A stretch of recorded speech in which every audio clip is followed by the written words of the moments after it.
Hwy. What day is it? Tuesday? Tuesday night! His ghost returns to wreak his horrible vengeance. Oh, but tonight's Tuesday night. Then he'll be coming. Some of the writers love Star Trek. I was not really a fan. My producing partner never saw it. The interesting thing to me was I stopped listening to you when you said you didn't like Star Trek. The goal is not really to promote Star Trek, but to use our platform,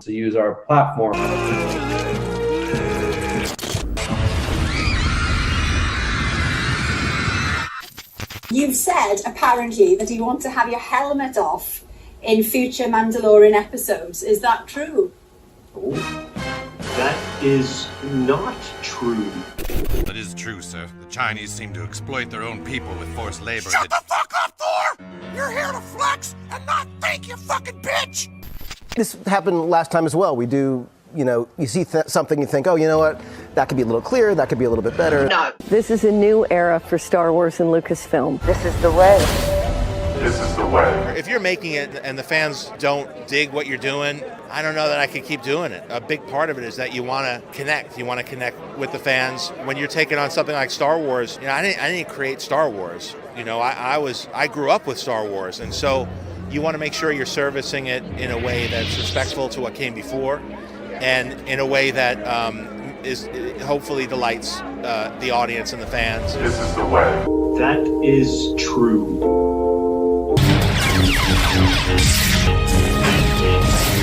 What could possibly go wrong?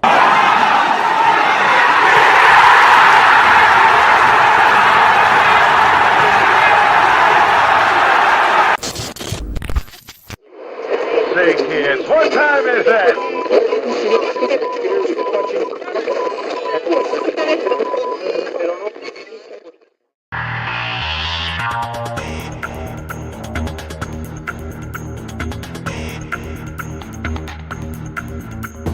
Tonight's Tuesday night.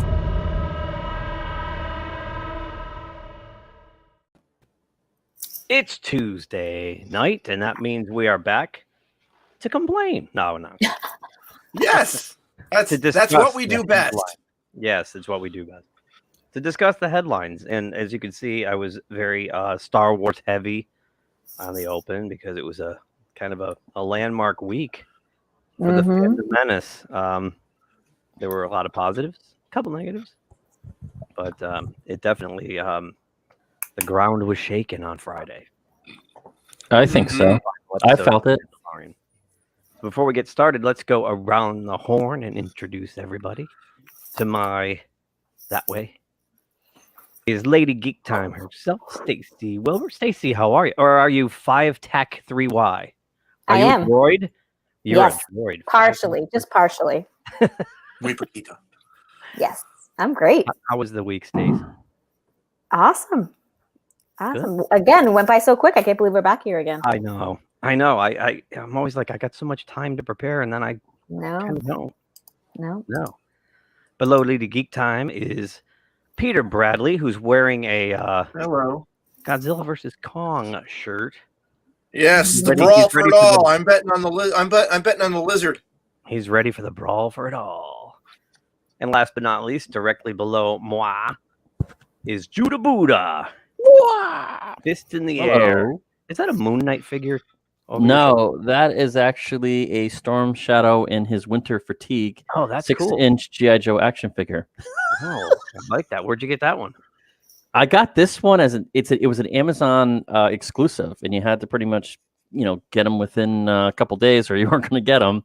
So he's probably worth something right now on the secondary market. But yeah, I screwed up last week. But you opened it. I had to. Look at how cool this is. I know, but you got to play with your toys. I agree. And he comes with a bow and arrow. This is, I mean, this sold me. I was like, dude, bow and arrow? Come on. And a samurai sword? Killer. Everybody's a winner. Yeah. And it's snowing out, so I almost brought him out in the snow. But is it snowing where you are? It's not snowing anymore. There's still snow. There's still snow. Oh, yeah. It's that time of year. You need the snow. See, I got my little Charlie Brown tree behind me here. It's more of a tree than I have. I just plugged in mine today. I have my real tree in the other room, but in the office here, I got the Charlie Brown tree. That's all I got right there. That's You it. got- That's the extent of my festive holiday feelings. The poinsettia. You got the cat poison plant. That's right. She doesn't jump up on I things. didn't know that.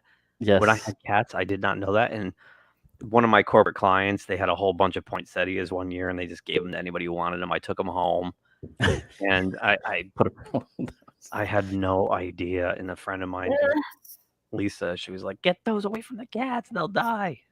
They should know better. I mean, come on. They have a great sense of smell. They should know the things they shouldn't eat. Come on now. Well, they use their tongues as toilet paper. This is true. Right. This is true. It feels like rough toilet paper. Man, whatever floats And your boat. I will be your tour guide for the evening. I'm Mr. Yes. Cara Dune. And so I got you a present, Keith, which might be Cara Dune influenced for Christmas. Yeah. Aha.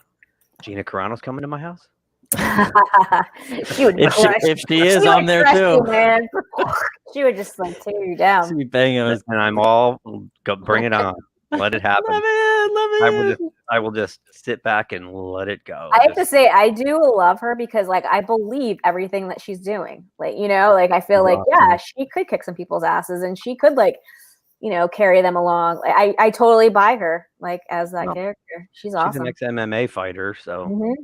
You know, and there later on, when we talk about if you want to talk about the season finale, which we are, we don't want to spoil it for anybody. Just I haven't heard of it now. If people don't know by now, they're living under a rock. I know.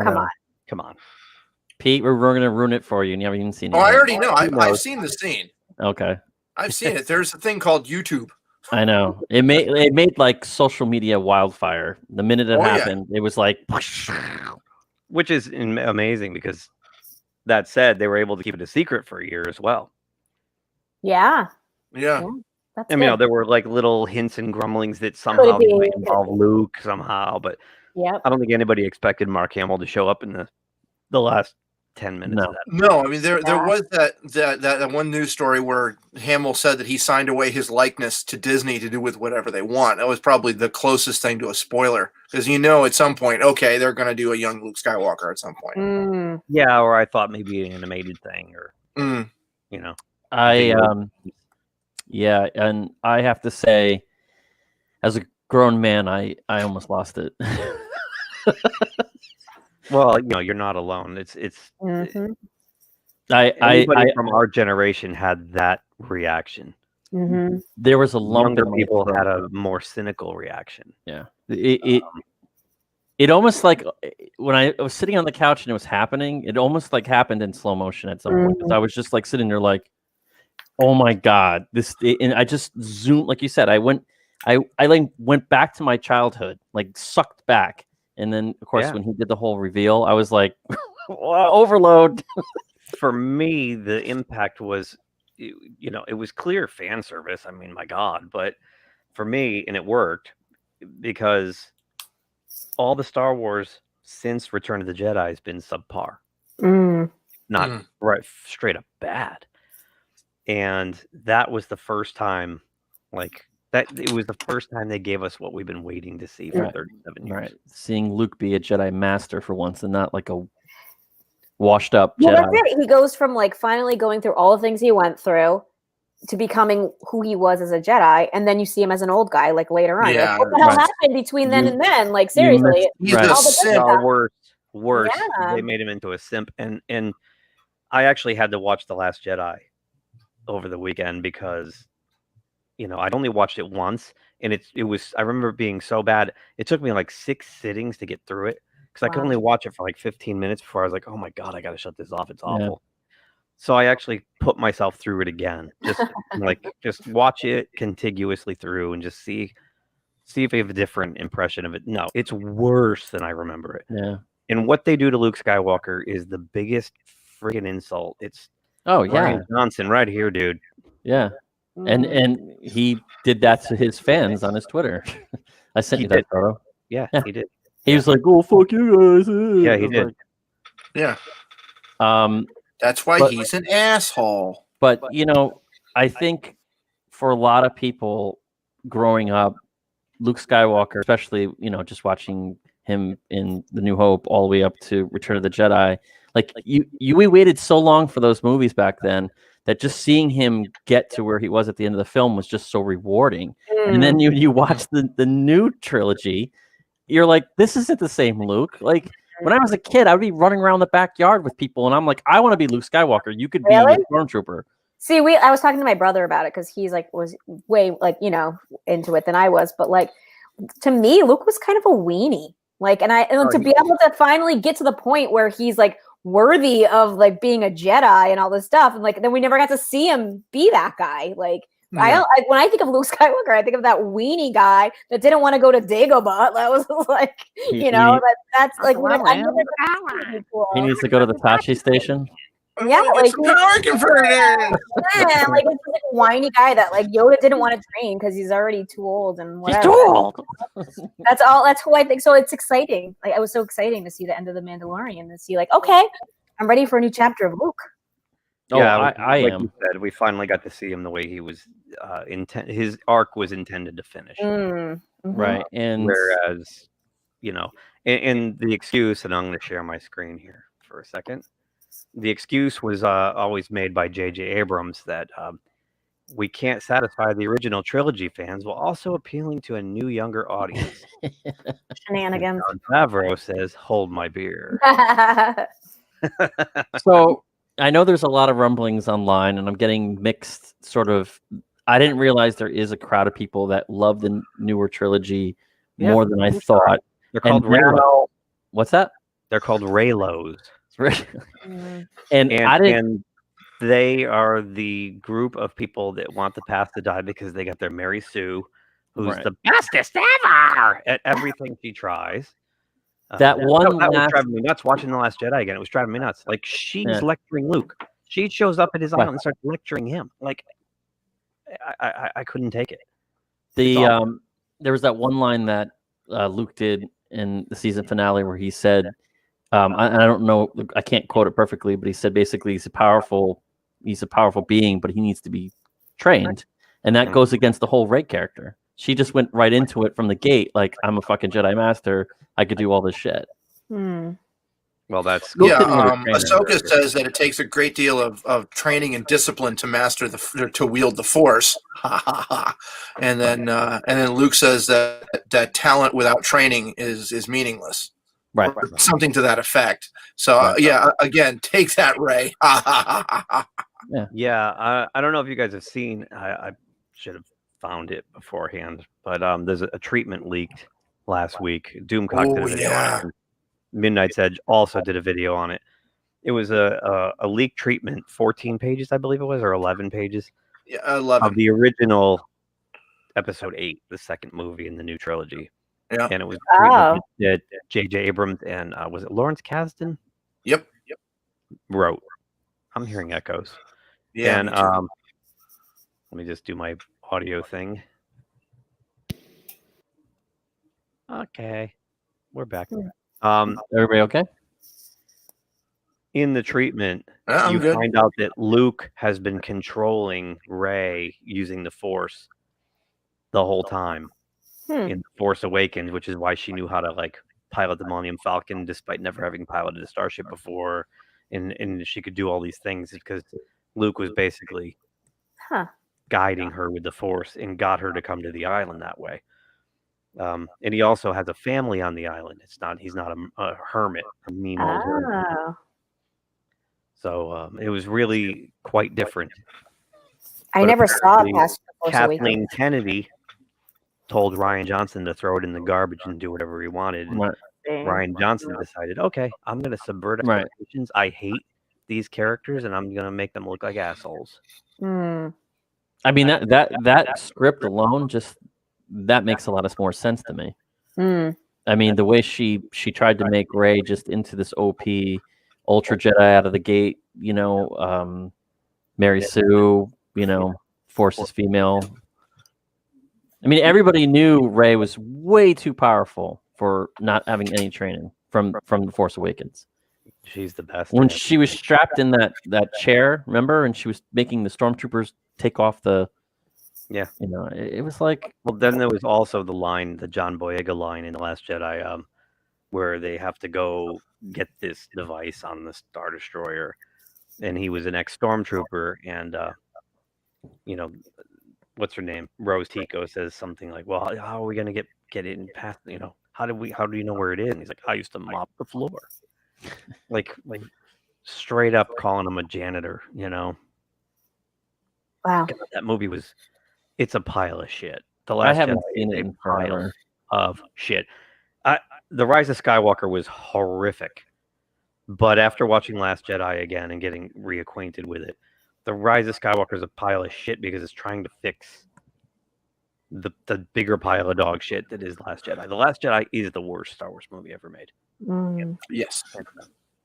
So this leads us to whether or not this season finale is just going to kill and go in completely different alternate reality direction from this new trilogy.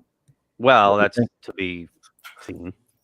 Because the I think still out there, they would have to do what Doomcock has been saying for 4 or 5 months now, that they're going to use the Veil of the Force to remove the Disney sequel trilogy from canon and make it some alternate story. Right. So, you know, And that'll probably happen in the Ahsoka series. Because the Ahsoka logo lends credence to that. It has the Veil of the Force on the logo. So, and I have a feeling we'll be seeing a little bit more of Luke in and out of that show. I let it happen. I'm ready for more Luke. Yeah. Yeah. I sent the link over, and I don't know if you saw it I did. in our private, that a lot of people were disappointed with the CG of Luke's face. Yeah, you got budget. And you got the deep fake. And so somebody pretty much like 3 days later came out with a better version of the deep fake, and it looks really good. But they have problems with the mouth. They like it was the mouth. It was the mouth. Yeah, I was willing to overlook it though. It was like for the it didn't matter. You know, like people who complain about that are okay with the puppet walking across the floor, which looks equally as phony. So you know, it's funny because that's what my 18-year-old likes about the Mandalorian is that they're actually using puppets and characters instead of it all being CGI. Like it's funny, you know. It's not just for the old school fans. Like they're underestimating like the newer fans. Like what's cool and what's Well, it works better for the actors when there's I mean, I got my little Grogu over here, and he's very real looking. Yeah, like it's just even if if it was a puppet, it would have life to it, and it would interact with. Then here, hold this green sack, and we're gonna CG the thing in there afterward. Or like Queel, I think he was like just a perfect character that that you just buy it because it's good, I just got to do a still of it if you wanted to see the difference, but that is the original, and then this is the deep fake that someone came up with. I mean, it doesn't look that different to me. It looks sharper. The one on the left looks a little more video game-ish, like that's what would be a video game. But I mean, it was fine. It was just so exciting. It certainly didn't kill the emotion of the moment. No, it didn't. I mean, and it's like Monday morning quarterbacking. Cut it out. Like whatever. It is what it is. I agree. A little bit of it. And the people doing it for Disney are doing it under a budget, and under a deadline, and they don't have the luxury of sitting home. That kid could have sat home for 3 days working 14 hours a day on it. But with no pressure, and it's easy when you have no pressure. Right. But the minute they get to this or better, it's going to be groundbreaking. Like then it could, they can already do it. But like I said, they're working under time constraints. There's other factors that there's other constraints that factor in when you're working for a studio. They don't just say, take your time and get it right. They do not do that. So before we move on from Mandalorian, I have 2 questions. First, Pete. Yes. Since I saw you Saturday and you hadn't seen it yet, what was your reaction after watching the scene? I mean, I certainly didn't. Yeah, like it's no secret. I haven't watched The Mandalorian. I'm not really intending on it. So but I was curious to see that scene because everybody was talking about it. I knew that the reactions were so big. I thought it was really cool. I mean, it was something that, like, okay, I'll go back and watch the whole episode. I haven't, but that might be enough to actually make me want to go and actually invest in the series, because okay, now they're doing something worthwhile as opposed to just pointless side quests. Well, pointless side quests, the episode go right up till that last episode. Right. But that's the tone of the series. It's wherever he goes asking for help, they do the counter proposal. Okay, I'll help you, but you got to help me. So he goes on his little side adventure. It's hilarious. It's every episode that happens. But they're all connected, though. I mean, like the whole thing where, like the episode, if you don't like keep watching, where he goes and helps get the guy out of the prison ship, it seems like a wasted episode. But then you realize, like, that's where you're introduced to the Bill Burr character, and that kind of, like, you know what I mean? Like, they're all kind of. There's aspects of all of, I don't know, I feel like they're all kind of like it leads, like the first, I remember you said like the beginning of season 2, Keith, that, you know, they were kind of like, meh, but the armor that the guy was wearing, like, kind of, you know, it kind of rolls into like what's going to happen later on. That's the other scene I saw too, which I thought was pretty cool. Yeah. So, I mean, they seem kind of like, at the end. Yeah. So I don't know. But that's what I was going to go to next, was the post. Yeah. So it kind of like, yeah, they're kind of, you don't know that at the time when you're watching it. You're just thinking, oh, he's got some Mandalorian armor, like whatever, blah, blah, blah. But my brother recognized that. It didn't. Yeah, it doesn't even matter to me. Minor Star Wars fan will pick that up. It didn't even matter to me at all if the side quest factored in later, because the tone of the show is, to me, it's like the Clint Eastwood Man with No Name thing.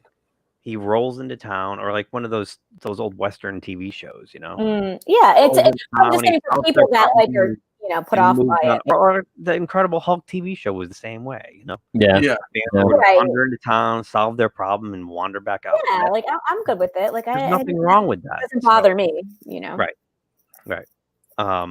But you know, some people do. They want like more of the canon and more of the lore tied in. I'm like, there's nothing wrong with this guy being like a kind of a drifter, and you know.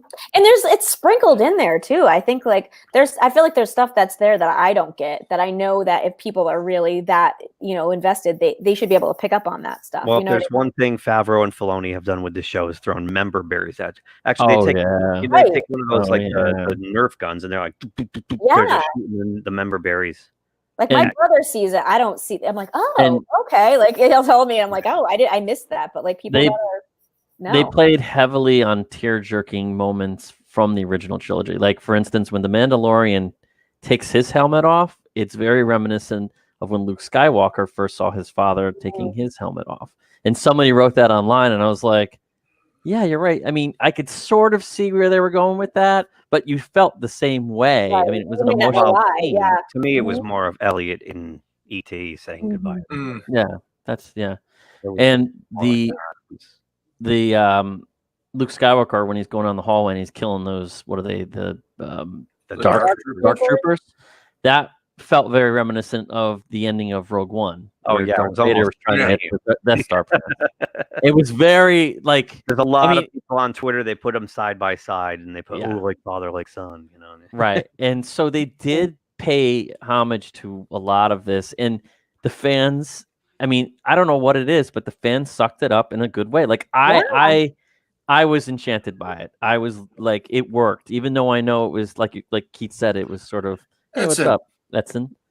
Came at the perfect time. Did you see Mandalorian? Yes, I did. Hey, you're early. Yeah. Things worked out better than I thought. So, good. How's Jeremy doing? He's doing well. He's resting nicely. And what do you have? Wisdom teeth out? Yeah, there's a couple of cavities that they couldn't get to unless they went. Oh, yep. Ouch. Watch out for the dreaded dry socket. Nothing. He's doing fine.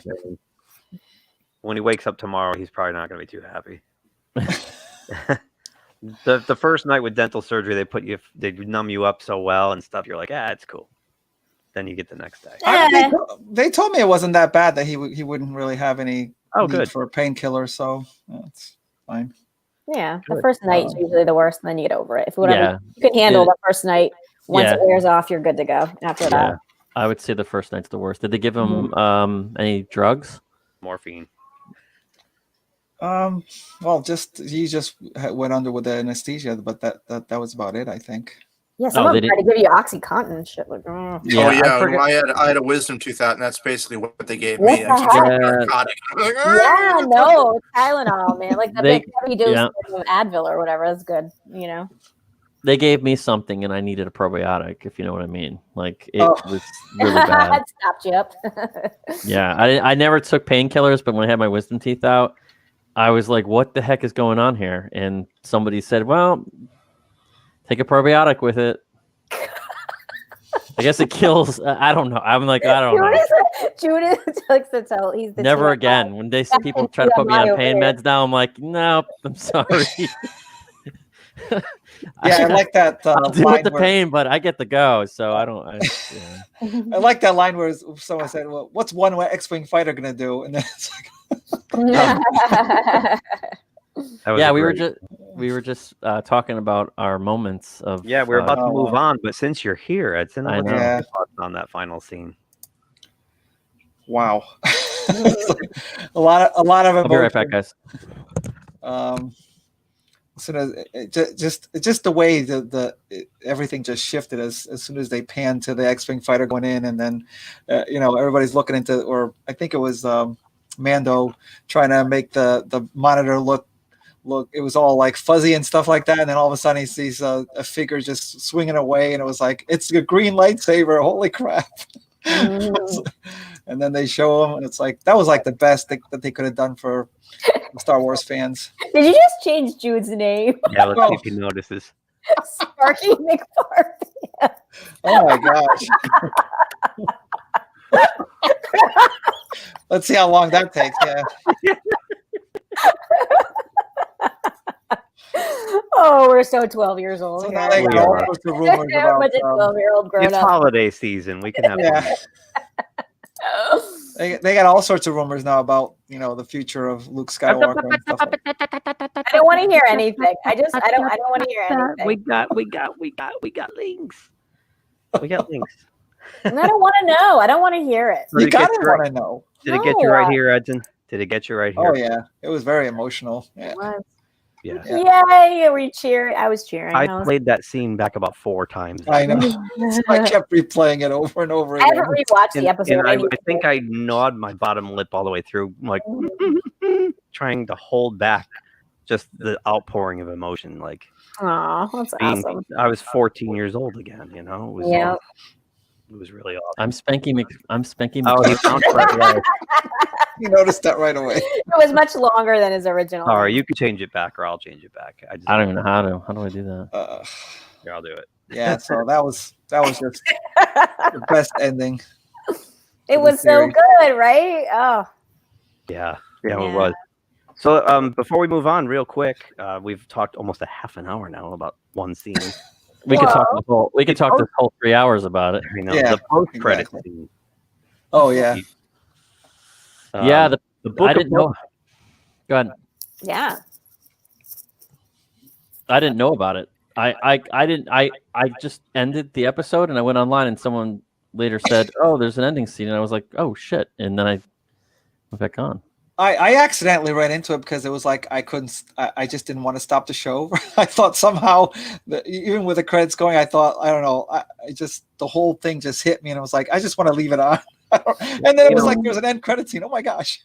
The end credits scene the end credits were different. There was a different score. Yes. Usually it's 7 minutes long, and the horns come in, and that's right around the time I shut it off after the little the art. What do they call those? The previs paintings go by. Yep. Oh, I love those. Oh my God. I love those too. Then you shut it off when it gets to the. But these, you could tell there was something different. The score was different, and it only ran like maybe 2 minutes. It was like 2 something. Yeah. Yeah, and then boom, there's Bib Fortuna with 9 chins sitting in Jabba's chair, and in comes Fennec and Boba, and they emancipate the slaves, and Boba shoots him. Did you hear the McClunky, by the way? What's that? What's that? Did you catch McClunky? No. Well, you guys all know what they did to A New Hope when it went to Disney Plus, right? Oh yeah. What? They added a line to the scene where they changed where Greedo shoots at Han first and misses him from. Oh, Yeah, his head goes. Before he shoots him, they add this line where he goes McClunky. It's just, it's hilarious. So in the scene, Bib Fortuna, when he sends the Gamorrean guards up the stairs because he sees the shadows, he knows He says down. He goes, Ruta, Tuta, Buta, McClunky. Oh, funny. No, I didn't see it. Yeah, go back and watch. He says McClunky. That's So funny. Boba. funny. Now you can have Boba Fett or Bulba's Fett because He's not that. I don't think he looks he's that just gonna bad. sit in the chair He now. does not. He doesn't look bad. I don't. I still don't like the way they changed that uniform. I don't either. Where they made it all shiny and fancy. Just that they replaced the pants with a skirt, basically. He's wearing a Because kilt. he was wearing his like I he was understand. the have muffin man top. for all those years. Yeah. If he didn't do that, he'd have muffin top. Oh, you leave him alone. He's. I think it's fine. Dad bods are in, so let him go. I don't He know looks why they just good. don't I put think he somebody looks else in good. there and let him do the voice and call No it. way. He looks good. He's not even Boba, but he's not Boba Fett. The But he guy is. who was Boba Fett died. Well, Right. yeah, Yeah. technically, yes. Jeremy yeah. Bullock was Boba Fett, not that But guy. he was Jango Fett, right? Yeah. Right, but they're Right. right. But I did like that scene though, where they that's kind of were giving him shit because he was a clone, which I thought was kind of interesting. Yeah. You're not a true Mandalorian because you're a clone. You're Yeah. not- The other thing I have to ask though, where did that other guy Mandalorian vanish to?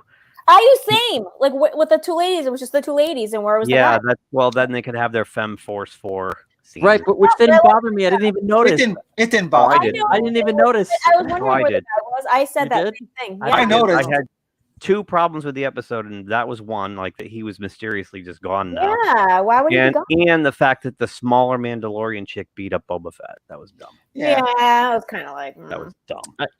The action was happening so fast that it didn't bother me. I didn't even know until someone That's said the something. JJ. online. That's the JJ thing. If you go at it fast, you keep throwing shit at them 100 miles an hour. They don't realize it's problem. No, I didn't noticed notice at that. all. I did. It I was was. wondering where the guy It was. bothered me because Boba Fett was handling her easily, and then all of a sudden he got his ass kicked, and I'm like, come on. Yeah. Why Well, is she there's- so much stronger? Oh, he is And older. not, forget that. It's just the fact that Boba Fett's got like 30 years experience on her too. Like, just stop. Right. you know? But the reason why they didn't have Boba Fett at the end and Boba Fett was already flying off is because Boba Fett knows what Luke looks like. Luke was never I think Boba actually Fett was done with them, and he was going mercenary. And he's well, going, that too, but it would have screwed it up because he would have said, "Wait a second, you're Luke Skywalker," because really no one knows that's Luke Skywalker. All they know him as is a Jedi because they asked him. They say, "Are you a Jedi?" And he goes, "Yes," and that's it. They don't know he's Luke Skywalker. Bubba would have actually recognized him and said, "Hey, your friend fucked me up." I guess Put me you're in the right. Sarlacc pit. That's looking pretty deep into it, Jude, because the whole thing is that he agreed to help them get to that point, and that's all Yeah, he agreed to do, yeah. but he's done. Right. He was But good. I don't know if that's the reason why they did that. Was that No, because it was- Boba he was Fett knew done- Luke, but He's a mercenary, and he was done with his part of the deal. Yeah. He Right. was out of there. He doesn't want Right. to get caught up in that shit. He's out. Right. right.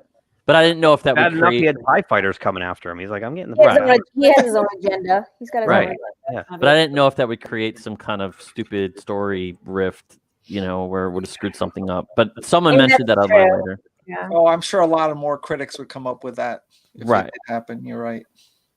So now we know why Kathleen Kennedy looked like she had her soul sucked out of her when she did the Disney Investor Day. It's because she knew she was sitting shit. on this knowledge the whole time and didn't say a word about it to even their investors. Wow. That Luke Skywalker was coming in, they were having a Boba Fett show. Well, that's pretty impressive, right? Like she didn't Right. use it. Like that's. Well, but And- she knows the 40 they're going to take away everything she did. Right. And- Yeah, One- especially if the rumors are true that they're going to No. Yeah. decanonize her pride and right. joy. Which they should. 100%. All you have Yeah. to do is go. All you have to do is go online and see the fanfare, man. People are nuts over Yeah, this. in fact, I'm sure the Bobs probably pulled her into the office and said, "Have you seen Twitter lately?" And it's only a 44-minute episode, and it completely It went by destroyed. so fast. It was like such a quick episode. I was like, it's over. It was like sad. Yeah. Your whole career ended in a 44-minute show. I'm sure the Bobs were watching social media, and I saw this, and I was going to save this for later, but I'll pop it up now. Yeah. Nice. Funny. To pour some salt on Kathleen Kennedy's wounds here. Jar Jar Binks in a poll came up more popular than Kylo Ren. Yep. Like it might have been a more iconic villain. This is from Ichibaka on Bleeding Fool. Ichibaka is the leading Star Wars authority on Twitter. The guy is all about Star Wars. And That's an awesome graph. This is a great graph, and Supreme Leader Snoke is the least popular. Princess Leia is the most popular. Leia, Luke, Chewie. I'm surprised Han Solo came in that low. I know. I mean, Yoda. R2D2? Really? Solo? That's surprising. That's very surprising. I would have had Vader Han so Solo low. and What about Vader Darth too. Vader? Vader shouldn't be that low either. Well, I know, there are people who don't like bad guys. Straight up, C-3PO? Really? Yeah. Okay. I like Jabba the Hutt because they actually like Anakin, who's the same guy, more. That's weird. Right. Yeah. I think I like BB-8 better than Finn, but that's just my. And I'm actually shocked that Lando edged out Jabba the Hutt. Lando, come on, Lando's got. And how is way more Boba Fett below Jabba the Hutt? I know. Bubba Fett in should be below up. Padme. And Padme? Yeah. Padme Amidala. That's crazy. So there's only 1, 2, 3, 4, 5 sequel trilogy characters in this whole thing that even scored, or 6 if you count Snoke. They didn't bold Snoke. Jin was good. I liked Jin. Jin was cardboard. Every single character in Rogue One's a piece of cardboard. But I don't know. They didn't have. But any they kind are better characters than anything in the sequel trilogy. Agreed. I actually think that Krennic was the best character in Rogue One. Which one was that? Krennic. He was the bad guy. The bad guy. He was good. He was good. Kylo Ren scored a 32%, below Mace Windu and Jar Jar Binks. Mace Windu. Ray edged out Jar Jar by 1 percentage point. Wow. That's crazy. Yeah, it's kind of funny. Go Jar Jar. Let's bring him back. Please no. There's a I know, Ren. There's a fan, there's a fan edit out there that basically cuts Jar Jar out of the whole entire movie, and it actually works. And they did a great job. It does. So unnecessary. They try to capitalize on the Ewok effect. Didn't work. No, it did not work. I love the Ewoks. I was in 6th grade when that came out. I read this article. Yeah. So I thought this was the most interesting story of the week, besides Tom Cruise going mental again. I didn't hear the whole thing. Whatever. Whatever. Yeah, it's. Is there a video of that or audio of it? Audio. There's I audio. heard Of it. it. I only read the article. I haven't heard They anything. probably deserved it. Whatever. What it was apparently there were two. There was like an AD and somebody else, and they were both looking at a take on a monitor, and they were close together. And is that what it was? Yeah, what it was. That's what it was. And he went off on them, and because he did that, like a dozen people quit the next day. Really? Yeah, a lot of people quit. I would imagine they're all tested regularly on And then the set. apparently, I guess he did it again. Like he yelled again like 5 days later, and He's more. not all right. He's not right. No, he's not. I like his movies, but I can't. Ever since he jumped on Oprah's couch and like yelled at Matt Lauer, like I just can't look at him the same anymore. the guy's he's totally mental. Something's wrong with him. Wasn't he in love or something? Wasn't he? Katie Holmes. Yeah, Katie Holmes was the best thing in his life ever. She got the hell out of there though. Yeah. But well, he was into Scientology at that point. At that point, he still is. Oh, is he? You can't leave. Once you're in, you're in. It's a cult. I don't know. He replaced John Travolta back in the day. They're all still in there. Well, So. wasn't the lady from that show, The King of Queens? Didn't she get out? Yeah, she got out, but she started as a child. Her mother was into it. She didn't start as a celebrity. Yeah, she has a whole show talking about it. Yeah, I think there's a whole documentary. Leah Remini, talking about it. It's really it's eye opening. Yeah. So anyway, the guy's not even an actor; he's just a movie star. And Good on Yeah. him. I mean, he makes good movies, does his own stunts. I give him tons of credit. Yeah. He looks great. He's 58 and he looks awesome. Yeah. True. Let's give him credit where credit's due, but Absolutely. I think he's not playing with a full deck up there. Agreed. His bubble has been very isolating. So Abigail Disney, who is the granddaughter of Roy Disney, is not happy with the mouse at all. She does not get along with any of the C-suite executives, including Bob Chapek.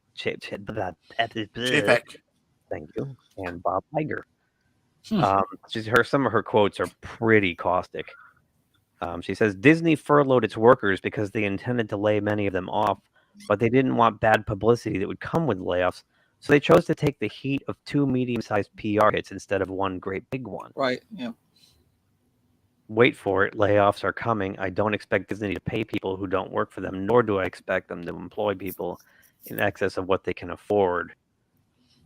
Yeah, Disney, then they laid them off. Where's it? Where she says, I gotta scroll. She said something.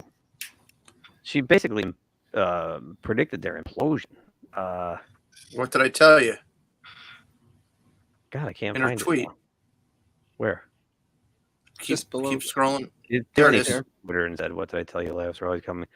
Yeah, today Disney chose to lay off 30% of their workforce on the same day as the first presidential debate, hoping, I'm sure, to have news of the drama. If Disney had spent more time in Governor Newsom's office arguing for an extension on employment benefits and more rent subsidies instead of opening parks prematurely in a way that would risk their employees' health, I'd be a lot more comfortable with the loyalty in which they claim. If Disney had not spent down every penny of its cash on share buybacks in 2019, $11.5 billion worth, perhaps there would have been some dough on hand to ensure at a partial level they would continue to keep these workers on until things return to normal. And there was another quote, and it's not in this article, but she said that they are going to implode. She predicts a Disney collapse because of the way they've been spending over the last couple of years. That's and the way that they conduct their business. I think they spread themselves way too thin. That's basically what she said. Oh yeah. I mean, and I think now they can't make up for it because it's just too many properties to pay. It's like having too many kids. Well, they thought they could be well off if the park stayed open and they got that, but once those closed, you're right, they can't keep them Well, open. who wouldn't have anticipated that? I mean, Right, really. right. Yeah. I understand. I mean, they have a lot of mouths to feed, and unfortunately, They got a little, too big for their britches. They've laid off 32,000 people, and then they went and did this on December 8th. They gave the CFO a contract extension and $11 million annual incentive. Yeah, that's wonderful. $11 million could feed a lot of those people they let go. Right? Yeah. She looks pretty happy. And Look at her. that's not. This is $11 million on top of her contract. Right. Right. Yep. Wow. Who needs that much goddamn money? Jesus. Yeah, and that's another quote Abigail Disney had. She said something like, at what point is you don't need any more money at some point. Right. Enough. Yeah. And it's these C-suite people. She has it out for the executives at this company. Oh, she seems like a pretty level-headed person, She and does. she sees what's really happening. Yeah. Yeah. And what are they going to do? Badmouth at Disney? Yeah, we've seen what Mickey Mouse will do to you. We just watch South Park. Yeah. Stab you, burn you, shoot you. Yeah. Yeah, but they can't make someone from the actual family go away, and that must really rankle them. Yeah, exactly. They're probably just who knows? I mean, Bob Iger is now looking for a position in Biden's cabinet, so he's trying to get the hell out of there. Sorry, guys. Gonna be Mojo is ambassador. getting into trouble. Oh, Mojo. Oh, he's so cute. Nice He marmot. actually, yeah, I had to leave because he snuck down in the basement. The cats knocked the basement door open, and he got down there. He's never been down there, and I was like freaking out because I was afraid he's gonna be like in a can of paint or something, like he's gonna crawl into something. It's like a Brady Bunch episode. That's Jude's wife right there. This is my kid.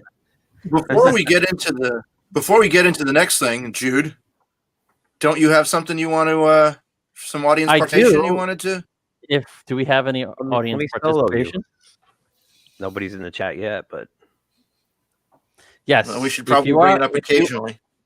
If you are watching and you want to interact with us, we are giving away a Christmas gift. It's a Harley Quinn vinyl 3D. I don't know what company makes it. They're called X-Ray.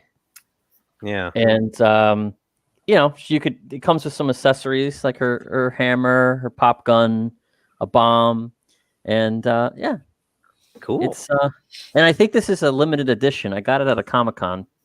So I'm not a huge Harley Quinn fan, but if someone is, this could be yours. It could be sitting on your shelf. But you have to actually stay in our chat room for most of our feed, and you have to at least say hello. And I will do a raffle. I will do a raffle later by putting your name on a piece of paper, and we'll draw a name from my Laser tag helmet? my Your helmet, my laser helmet, tag helmet? my laser tag helmet. Because he's that cool. But you have to wait until we do the raffle. Means you have to stay in, listen to us, and you have to at least say hello, or I really want that. Or but goodbye. if you don't, then oh well. Someone else will get it. But it is available, and I think it's pretty cool. It's cool. I like it. I just have too much stuff that I need to get rid of some of this because it's just you can only get so many toys. No, but it's like I love the accessories. That's the fun part of all this. Well, then you should join our chat, say hello, and maybe you'll win it. Now I have enough of my son's old stuff. I was going through all their Star Wars toys the other day, and I get so excited about the blasters and the lightsabers and the capes and stuff. It's so fun. Yeah.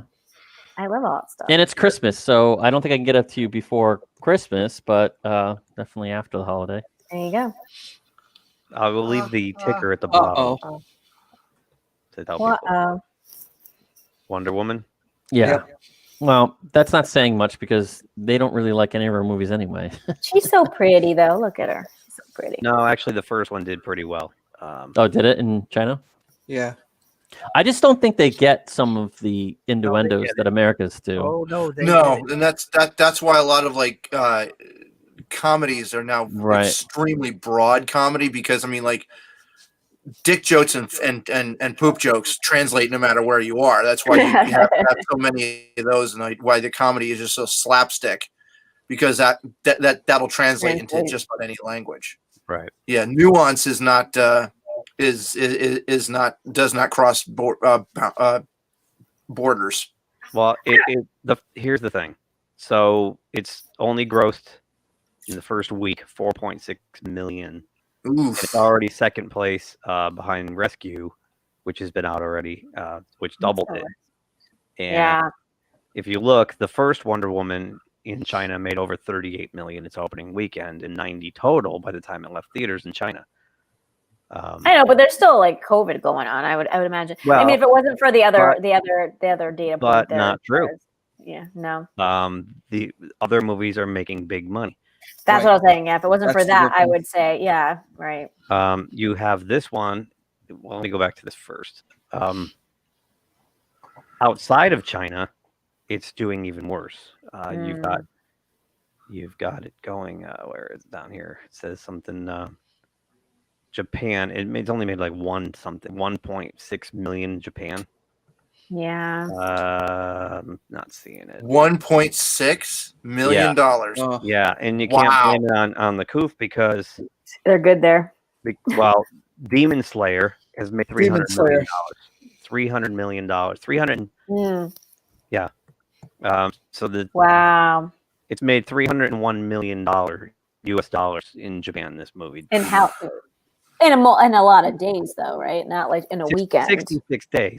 But when it opened, it's at a record for opening weekend in Japan. Right.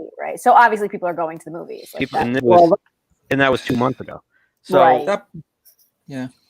That particular character / manga is very popular there. That's their highest selling manga there. So they were just waiting for that movie to come out. But it shows that people are going. I mean, that's kind of the point, exactly. Right? Yeah. Right. The critics in China haven't been favorable.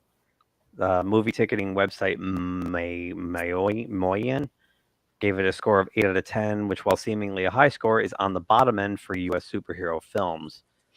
And some of the critics, including some very anti-Trump film critics, say that this movie is far too anti-Trump. That the whole thing is like bashing Donald Trump to the point where it's which so was fine for me, but like just they don't even like touch on like what looks to be very.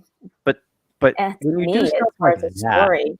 when you do stuff like that, you immediately date your film. This film will never hold up Right. all the time. True. Right.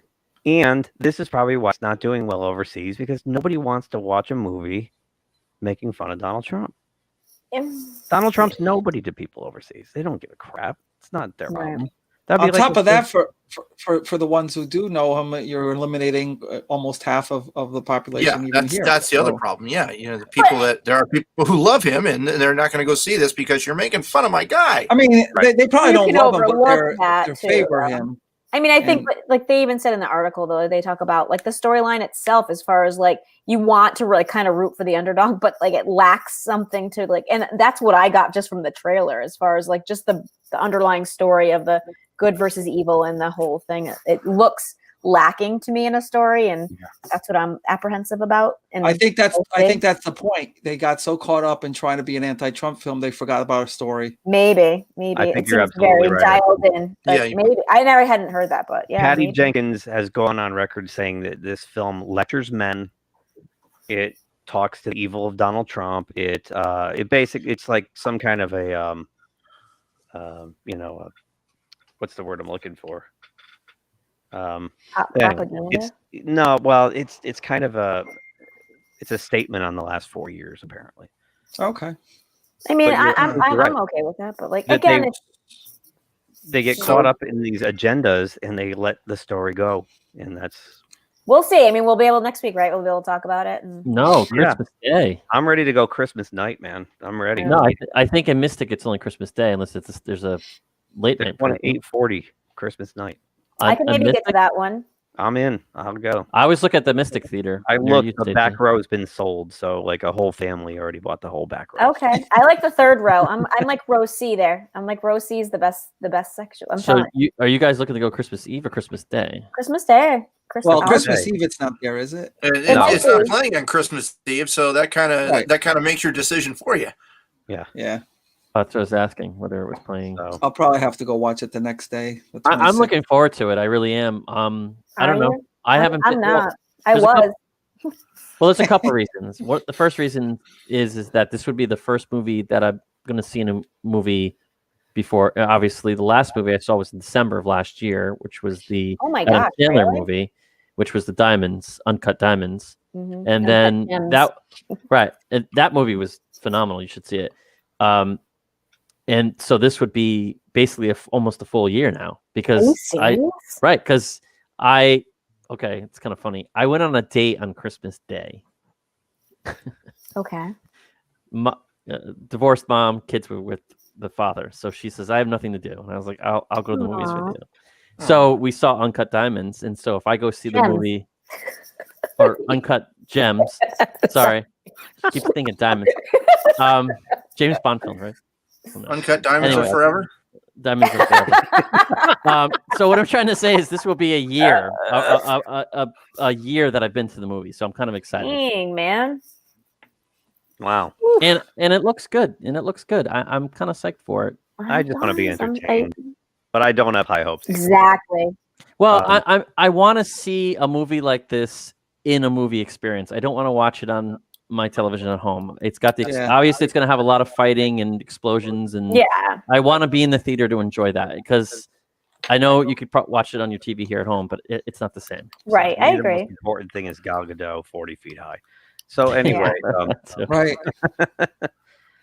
So apparently Gal Gadot had her own problems with Joss Whedon. Interesting. Yeah. And she's in the Ray Fisher camp. I will skip down to where. Oh my God, I zoomed this in way too big. No, it's all right. No, it's I fine. love bounding into comics because they have such great. I mean, you can zoom up on her picture more if you want. She is bloated with ads. I mean, she's beautiful. She is beautiful. And I know people had a problem that she wasn't muscular enough, and I'm like, dude, She's fine. No way. She's fine. She is an amazing Wonder Woman. She's like a traffic ticket. She's fine. She was in the Mossad. How could that not be good enough? So this investigation, they contacted her. She gave a statement, and then she offered her own experience with Whedon. She said, "I had my own experience with Whedon, which was not the best one. I took care of it there, and when it happened," she told the LA Times. Godot added she took it up the chain of command, and they took care of it, and also that she is happy for Ray to go up and say his truth. Just interesting. So you don't always know, what the deal is with. It's hard for me to understand coming from an actor. Like there's a couple videos online of the making of The Shining, and they definitely had problems with what's his face, of course. Jack Nicholson? No, the director. Why am I blanking? Stanley Kubrick. Thank you, Stanley Kubrick. And a lot of the actors could not stand him. So, but then later on, you hear these other stories. He only did that because he really had a big vision, and he really wanted the actors to be there to really, make his vision come true. So, where do you weigh that? I don't Read know. about the making of The Exorcist sometime. Yeah. Or James Cameron's dictator type. I think you muted yourself there, Keith. Yeah, I can't hear you either. There we go. I was wondering. I was like, Keith not say anything to this? Godot added she took it up the chain of command and they took care of it, and also she's happy for Ray to go up and say his truth. So now I'm wondering if Ray's got something here. She didn't disclose the incident, but Grace Randolph of Beyond the Trailer, now at Rooster Teeth, detailed one where Whedon wanted the Flash to lay on top of Godot's Wonder Woman. Randolph posted to Twitter back in July, "I doubt we'll ever get specifics from Ray Fisher, R.E. Joss Whedon, but here's one I was first to report. Gal Gadot didn't want to film this scene, so Whedon did it with a stunt double. That's why you don't see her face, and there it is." Okay. Yeah, but they go on to talk about. Oh, geez, that sounds crazy. Yeah, that's. She goes on to talk about her career was threatened and not wanting to.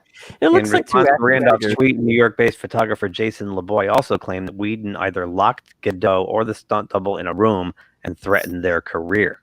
That's crazy. He wrote, "Don't forget to add that he locked her in a room and threatened her career and didn't do this if she didn't do the scene. That is very important and should not be omitted." Oh, God. In saying his truth, Fisher punctuated his post with, "I will not be silent, and accountability is greater than entertainment, or A greater than E." He fought hard likewise for the cause of the Snyder Cut, but he pushed just as much for a bigger spotlight for Cyborg in the DC film franchise.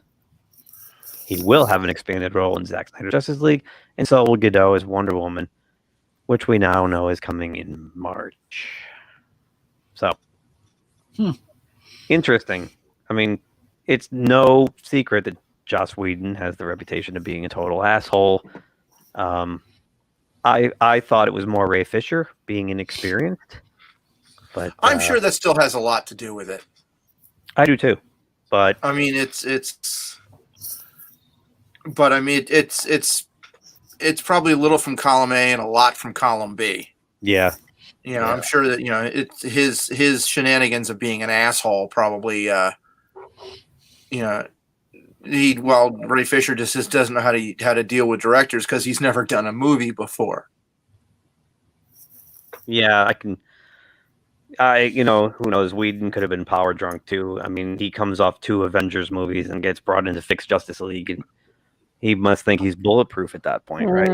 Actually, I guess Ray Fisher had yet another thing. I think maybe today, where basically Whedon was actually really pissed off that Age of Ultron didn't do as well as the first Avengers. It's the same movie as the first Avengers movie. It is, and it's the weaker of the two as well. Yeah, So he was pissed off about that, and he was more concerned about this had better do really well, or I'm fucked.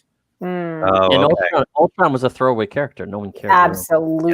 That movie was not good. He was a throwaway villain. He didn't. He's such a powerful being, yet they made him cheesy. Not that powerful at all. Well, in the comics, he's terrifying.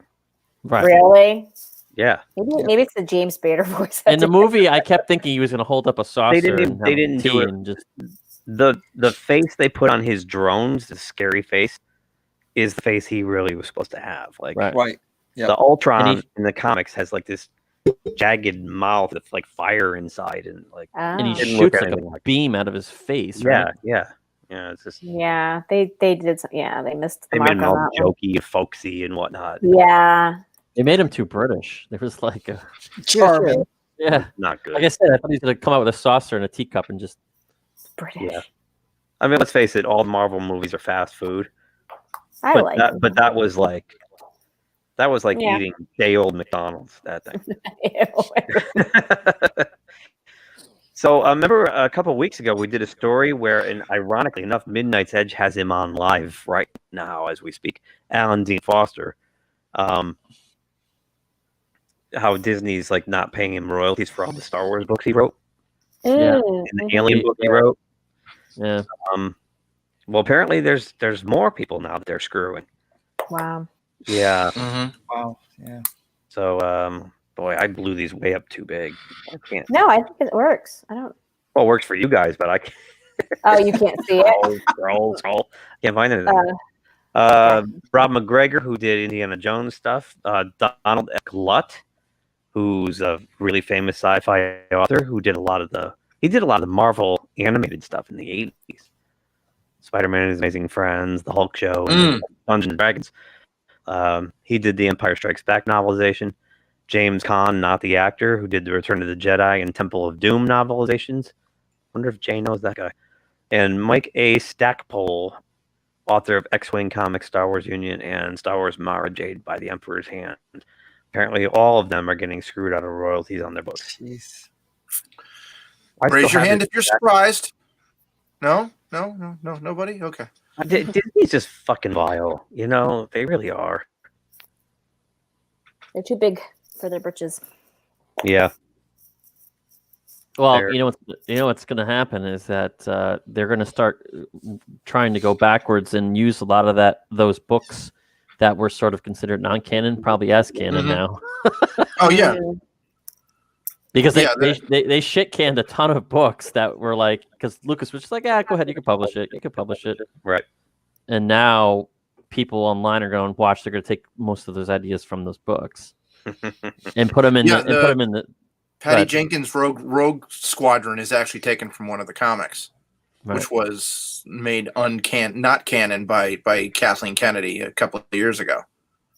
So talk about royalties. I wonder if these people, when their ideas get stolen, strip mine all this stuff, and yeah. So I don't put any faith in this whatsoever. No. I don't think it's gonna happen.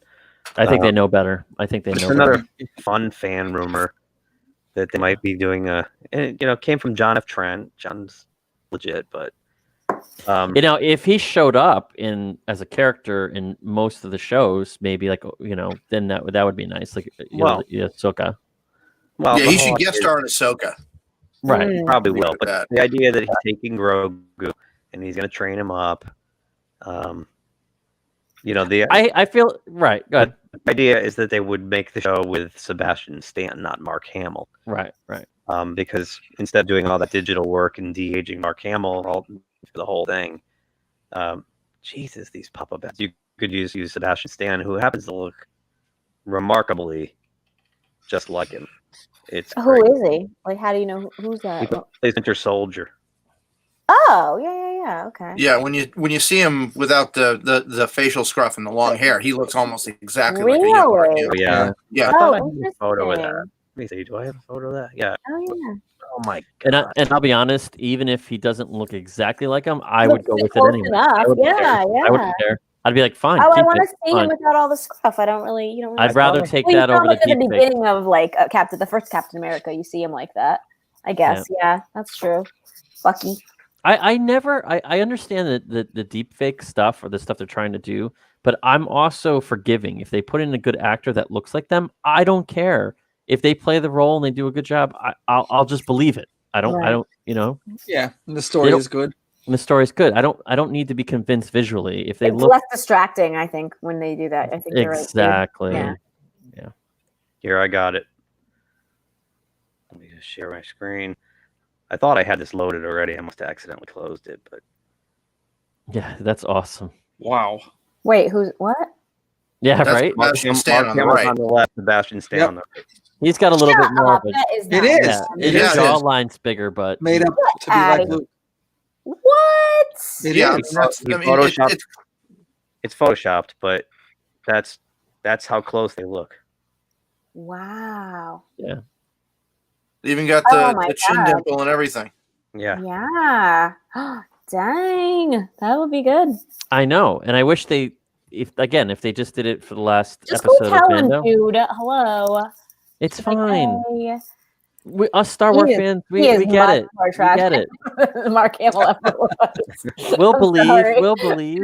He is much Yeah, there you go. better looking. Yeah, put Sebastian Stan in the mop haircut and The lighter hair, yeah, like the Yeah. lighter, yeah. Hey, listen, look at this face. I'd make He's a a great little Lobo. wider face, but I would yeah. make a great Lobo, right? Lobot. Lobot. Whatever. Yeah. But you know, and they've Sure, already we'll got go with that. Sebastian Stan under contract for Marvel. So actually, Right. here's the let me see if I can pull this one up. This one is the same photo without the Luke hair on him. There we go. So you can see it a little bit better how similar they look. Yeah. Wow. Just Yeah. put a blonde, sandy blonde Oh, wig he on is him. way Well, more which is what attractive. that's the photo they used. Oh my God, they Photoshop. should do. They Wow. put Luke's Okay, there's hair on him. Stacy. Yeah. Oh, he's yeah. That's good. Oh yeah. So. I always liked the Winter Soldier. Even when he was bad, he's kind of good. So That's awesome. That's awesome. but I love Wow. Mark Hamill has the best tweets. I'm sorry. Anytime he tweets, I always like You gotta laugh. love that. It's Have you seen always his like commercials for so like great. Postmates or whatever it is? Yeah, those Like, are with Patrick Stewart. yeah, it's pretty funny. And Sure. they have a good sense of humor. That's good. Yeah, he's such I a am great my guy. father. What are you What? saying? What are you talking about? Extra tomatoes. He did that no Twitter post. tomatoes. Have you seen anything good on television recently? Yeah. That killed me. That killed me. That's good stuff. Good stuff. And he's just a genuine guy. He doesn't he's not fake at all. It's just who he is, you know. He's not the weenie Luke we all like thought he No. was. Yeah. He actually did an introduction for a new print of Nosferatu. I'll see if I can dig up the link for it. But yeah, he did. There's a new print of Nosferatu that came out a couple of weeks ago, and Hamill does an intro for it. Does somebody have an open speaker somewhere? I'm hearing echoes. Everything's going through my headset. So I'm good. Me Yeah, too. everything's me too. Me Got too. headset. I hear a little bit of an echo too. I hear myself. Now it's gone. No, it's there. still on my end, but you I'll be normally right do. back. You normally do something and it shuts off. I don't know. I've done it like 6 times already, and the echoes Oh, really? back. I don't know why it's echoing. Hmm. Yeah. Do you use a USB mic? Who? You. No, it's analog. Hmm. Through a USB mixer, so it's still a USB okay. input. Yeah, I don't know. That's funky. It just stopped. I think. Yeah, right? I Did don't it? hear it anymore. Did you? I didn't touch anything. It was Pete. You are a little crackly though, Keith. When you Yeah, talk you've more. been crackly most of the What do you night. mean, like overdriven crackly? A little bit. Just a little, like it's hitting it. It's like Yeah. All right, I'll turn it down. it's at the end of like when you're talking. It's weird. Really? Okay. Yeah. I had that complaint on Zoom the other day too. Someone Oh. said, Edson, were you here for the raffle? For the Yep, I was. Oh, so you got that at a convention? Yeah, I got this at a convention. You know how you have to when you go to the booths and they make you sign things. Oh yeah. They're like, oh yeah, if you sign up for our newsletter or email, we'll call your name later on and just come to our booth, or they'll pick a name, just come at 4:00, and if you won something, you won something. And then I won this at one of the. I think this was Terrificon actually. It's a pretty nice hammer. It is. Yeah, no, it's Yeah, great that's figure. right. But unfortunately, I can't even give this thing away. No one wants it. So Jeez. if you know anybody that wants this and they want to join our chat, Yeah. So this Star Wars writer Brian Young just hates the fans to no end. What the heck, man? And he's it's called you know, jealousy. That's what it is. he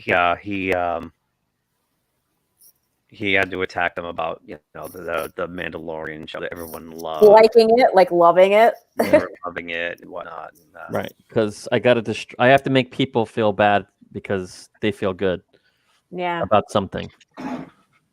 Yeah, so he got into this little tiff with someone from the fandom menace, and Young. I think it would have a lot more weight if he's cutting down stormtroopers.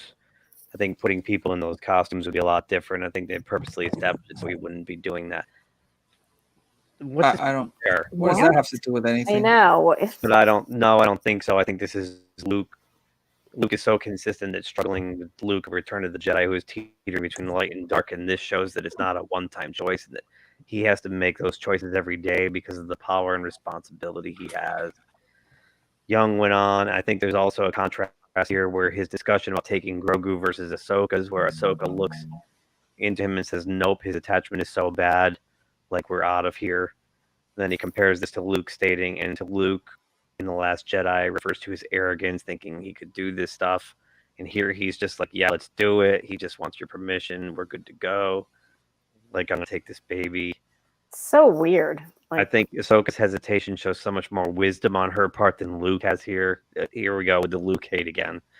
And so I think it's wholly consistent with The Last Jedi. Well, you would, because The Last Of Jedi course. shit. Yeah. So I'm sorry, Mr. Young. You're way fucking wrong, and suck it. Yeah, exactly. Get over it, dude. I mean, you clearly hate Luke because you're some kind of weird cucked loser. I don't get it. So, and to go that deep into it, like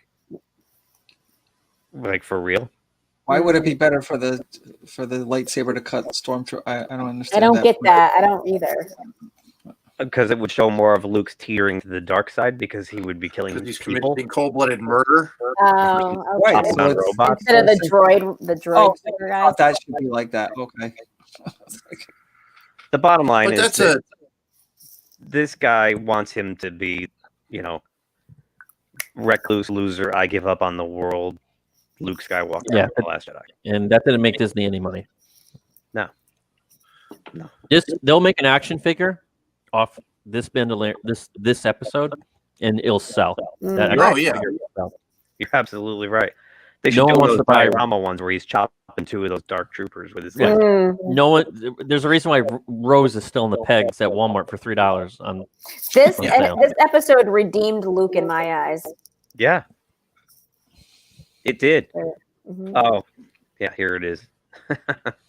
I knew I had it somewhere. I just found it. The side by side Oh wow. where they photoshopped it. That's crazy though. That is crazy. Yeah. All right, I'm on board. I vote for that. I bet you do. Well, that's because Stacy wants not only Sebastian Stan but more Grogu. I love Grogu so much. He's so cute. I can never get enough of him. He's so cute. I read online somebody said it's really going to be depressed when Grogu comes back and he's actually talking because it's so cute when he makes the baby noise. I don't know. I think I like know. the next level up still is like babyish, So Maybe. to talk would be super cute. I mean, because even Yoda, 900 whatever years old, like he was awesome to hear talk and kick like what's his name's ass, Palpatine's ass. It would be I funny think- if he comes back like a teenage angst Groot, Oh my god! Like watching Groot but he's go from baby Grogu. because you loved Groot. You loved Groot when he was grown Groot because he was awesome because he just said I am Groot, and then like all his phases were amazing. So I can only imagine that Grogu would be the same, just like that. Rebellious. Great in every Grogu. phase. Great in every phase. I'm just wondering if they're going to make Grogu go to the dark side. I hope not. That's what I did read some stuff about that. Ahsoka, He does have those connections, but now he's Ahsoka kind of leaned it that way. That's why she didn't want to deal with it. And he was messing those stormtroopers up. Remember when he was in the holding cell? He's Yep. like, they're like Well, hitting the walls. He did that to Cara Dune. Remember when they're arm wrestling and he did like the Darth Vader death grip on her? Yeah. There's something there. Yeah. Well, he's just learning how to use the power. He's untrained. Exactly. He was somewhat trained. I mean, Ahsoka didn't want to have to deal with it, but she still encouraged him to go to this to see this walk to find try someone to. else. So it's not like she's just shut him down all of But it. she was concerned about his connection. Yes. You know, to the she was. Mandalorian, and that was that's kind of the big sticking point in like, with a third episode 3 with with Anakin and his connection to what's her face and like whatever. That's kind of what led him to the dark side. You know, that love and connection and concern. Yeah, attachment. It's when you have an attachment. Yeah, absolutely. So I mean, I think that's kind of like, always kind of there as a possibility. I hope not. He did wind up leaving him though to go off with Luke, so that I think that's a step. I don't know. Absolutely. No, I think that's a positive thing, right? We'll see. I hope so. I don't want to see Grogu go bad.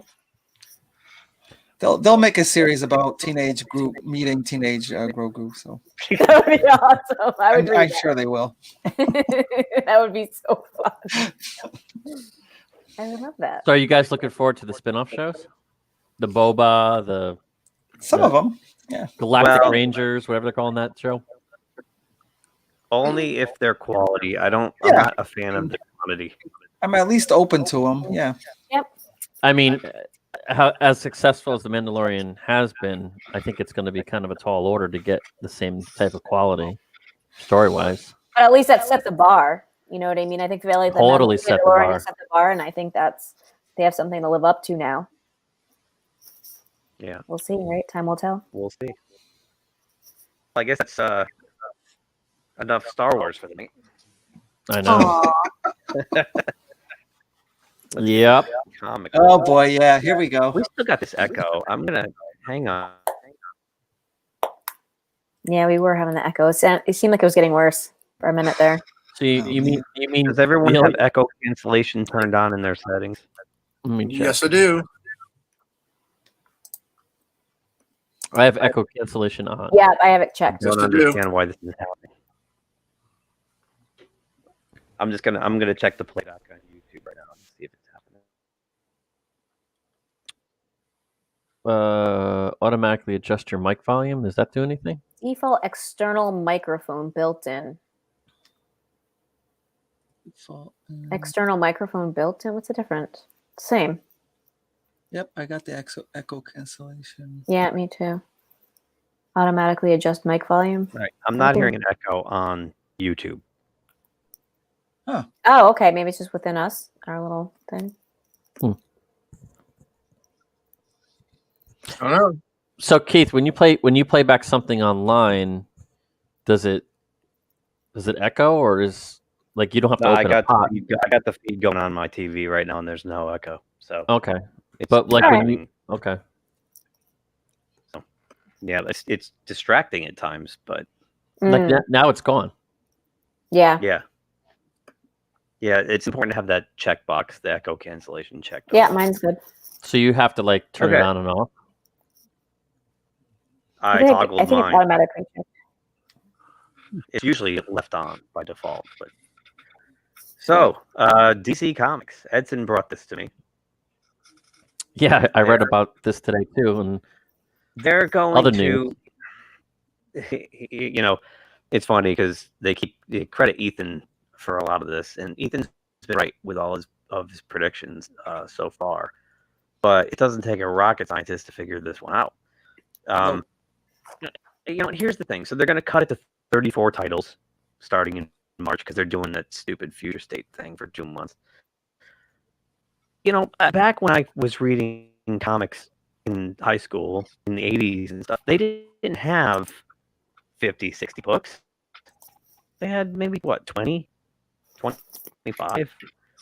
So, you know, the fact that they had so many titles over the last decade, 2 decades, is, to me, it was kind of an overreach anyway.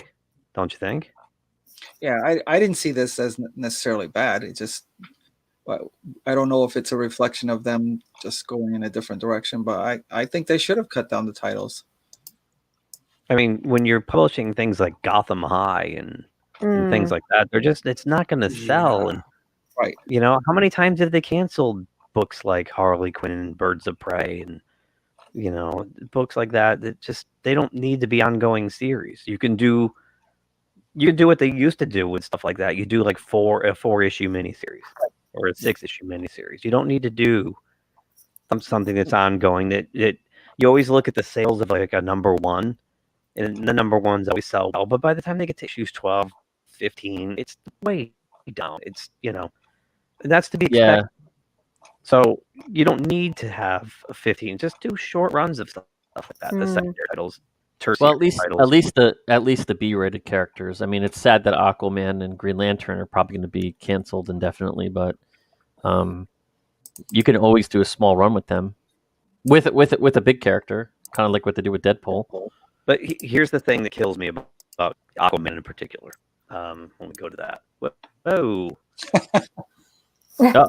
We're being warped. Oh, so here's where Marvel. We've talked about it before. Marvel makes their big mistake, right? They've got all these movies out, they're making a ton of money, and the characters in the books do not match. Right. The what's on screen. Mm-hmm. And here they go. So right now, Jason Momoa has made these. Can you turn the pop-offs off? Yeah, your microphone's crackling a little bit.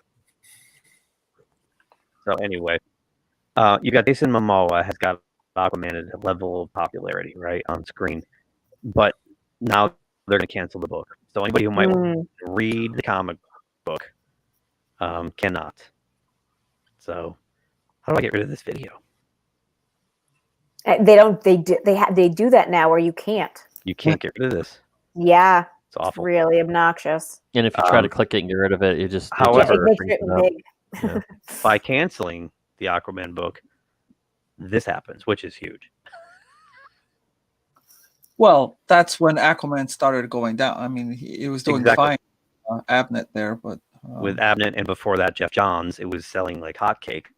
They gave the book to Kelly Sue DeConnick and it tanked. And we can guess why. So they're going to go to 34 titles. And of course, their big ones are going to be, Batman. They're Batmans. Emily, they're Superman, they're Wonder Woman. Yep. All that stuff. So, geez, how long has Detective been going on? And look at Action Comics, Jesus. Yeah, they're not. This now though, this issue of Detective Comics is going to be written. It's being taken over by, what's her name, Mariki. I am not Starfire. I am not Starfire chick. Yeah. Yeah. So it's going to be I am not Batman. Oh God, I can't imagine. It's gonna be an S show. Yeah. Look how many Batman related. It's a shit show. It's all right. I went through this whole list and there's like 15 Batman related ones. 15 Batman titles. Wow. Not necessarily directly him, but from the family, like Catwoman and Nightwing and stuff like that. The crazy thing about me is when I go to the comic book rack and I see a Batman comic and there's another one next to it and there's another one next to it. For some odd reason, it's like, oh. Yeah, exactly. It's like you want to read them all because you feel like if you haven't read one, that was the better story. So you buy them all. So they got you hooked. Yep. At least for me, that's how I feel. That's why they got Harley Quinn now and the Joker. Yeah. Right. Joker's getting his own ongoing series now. Harley's back for volume 17. Teen Titans Academy. Literally, this book lasts 12, 13, 15 issues, and then they bag it, and then it comes back.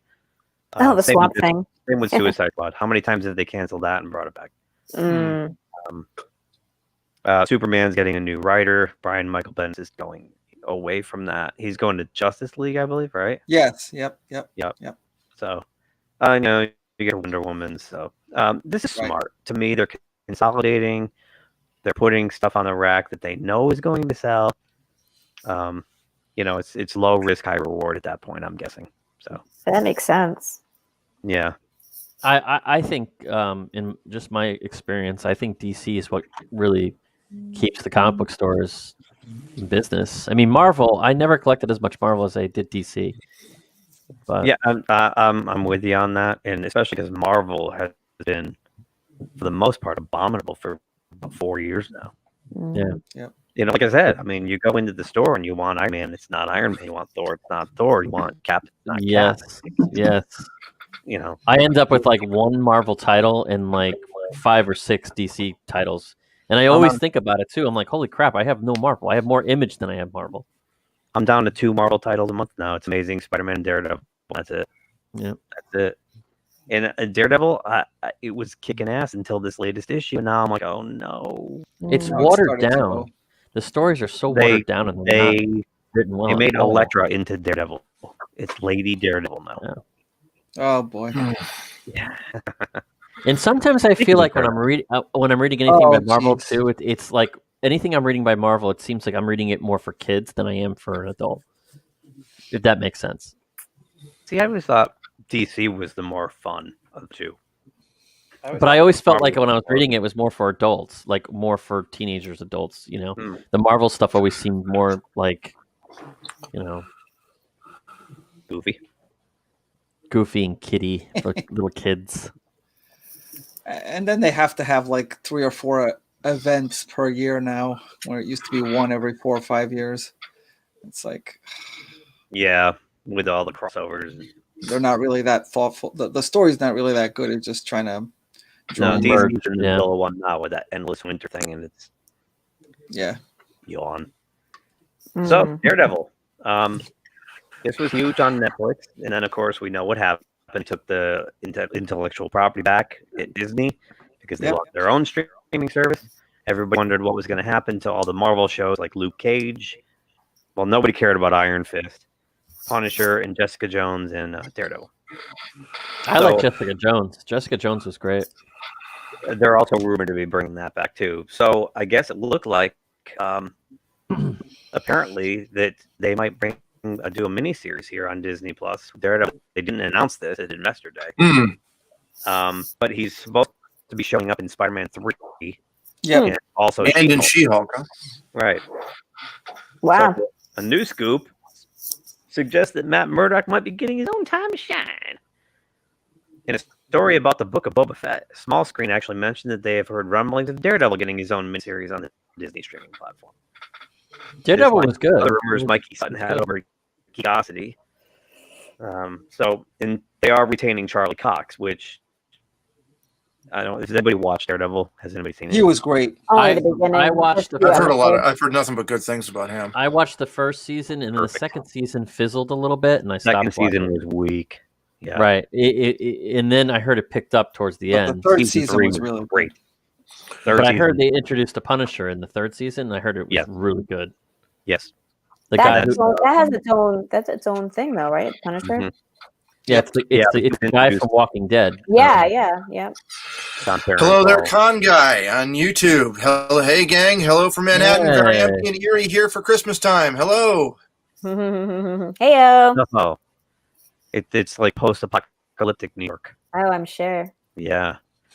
So, you know, again, I mean, we went through it last week. They had 23 show announcements or whatnot for this, but this is one I would like to see back because it was season 3 was really good. So 1 and 3 were solid. 2 was not very good, but I'd like to see this back. And then I wonder if they're going to bring back Jessica Jones and Luke Cage. I watched a few episodes of Luke Cage. I liked it. I don't know why I stopped watching it. Yeah, it wasn't that bad. Yeah. So, Daredevil was great. I mean, they were all good series. In fact, when they were announcing they were canceling them, I was kind of bummed out. I was too. I think clearly that Daredevil was the best of all of them. I didn't see the Defenders, right? Was that what it was called? I started it and it was flat. I didn't like it.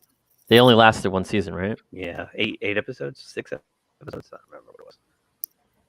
But I think that was the point of the Defenders. It was supposed to be just a mini series anyway. Yeah, it was supposed to tie it all together. Yep. It was an event series. So, looks like they're trying to bring Leo. What's this? Into the Marvel universe. He's so old now. Well, I mean, that's That's make him a that's oh my god. They want to make him a Spider-Man. What? Like in like the Yeah, when James Cameron was going to do it, he wanted Leo as Spider-Man. That was in 1993, though. No. Yeah. No. So this is we got this covered, written by Scott Campbell yesterday. So much speculation surrounding the future of the Marvel Cinematic Universe has been directed toward Spider-Man 3, with almost everyone to have made eye contact with Peter Parker in a previous movie being linked with a return. That a lot of people might not be aware that Sam Raimi's Doctor Strange in the Multiverse of Madness has been filming for a month. Not only did cameras start rolling at Pinewood Studios toward the end of November, but Elizabeth Olsen jetted across the Atlantic as soon as WandaVision wrapped, while Benedict Cumberbatch remained stateside, with the title hero not reporting for duty until after he's finished his scenes Spider-Man 3. Right. And presumably endures the mandatory quarantine period upon re-entering the United Kingdom. So many names have been rumored in conjunction with the aforementioned threequel that it would be easy to forget that Doctor Strange in Multiverse of Madness actually provides more scope for surprise cameos, given both the title and the very nature of the movie itself. Not to mention the fact that Ken Feige will be keen to establish his multiverse as the one to beat, especially with the DCEU's The Flash not releasing until 8 months after Sorcerer Supreme returns. So for people who don't know, the Flash's solo movie is going to be based on a comic book called Flashpoint, where the Flash goes back in it goes through a time rift and alters everything and creates this alternate reality, like where Bruce Wayne is dead and his father's the one that lived. This is heavy. weird. And Yep. Batman carries a gun, and That hurts my brain a little bit. and Aquaman and Wonder Woman hate each other, and they're warring. I don't like this. The ocean dwellers are fighting the Amazons, and they're wiping out the Earth. Oh, that's Collateral damage. terrible. It's a Well, great you can blame story. Flash for fucking it all up. It's a good great story. and it's Barry Allen's fault for going back in time, but it's really, really good. So that's what they're going to do, and if they do it right, it'll be spectacular. So just when you thought you'd heard everything, though, in regards to who might show up, Daniel Rickman is now claiming that Leo has held talks with Marvel about appearing as a version of Spider-Man from another Earth. Of course, the 46-year-old was in contention to play the web slinger for James Cameron a quarter of a century ago, and while it seems very unlikely that he'd sign on for a bit role as severely underrated comic talent, it would certainly be hilarious to see DiCaprio turn up as someone similar to Jake Johnson's burnout version of Peter Parker from Into the Spider-Verse. That's kind of funny. Leo would be awesome. That would be Would be good. Yeah. Yeah, he would be. In that context, I think so. And I just gotta pimp this because, and I think Pete, you've listened to these. There's a podcast I really like called "Best Movies Never Made." Yeah. And last summer, 2019, they did 4. It was supposed to be a 2-part episode. It ended up 4. It was the history of failed Spider-Man movie projects, and they got the scripts for almost all of them. And James Cameron is so bad. It's hilariously bad. And they read it. They take parts and they read sections of it. And it's just, I cry laughing listening. It's so bad. And it's well worth the listen. So, Best Movies Never Made podcast. Find the 4 Spider-Man episodes. It's well worth the listen. So funny. So funny. Like they have Peter Parker going, "You motherfucker." It's great. I don't know. Leo is old Spider-Man would be kind of fun, don't you think? Yeah, I think he'd make a great villain. I don't think he'd make a good Spider-Man.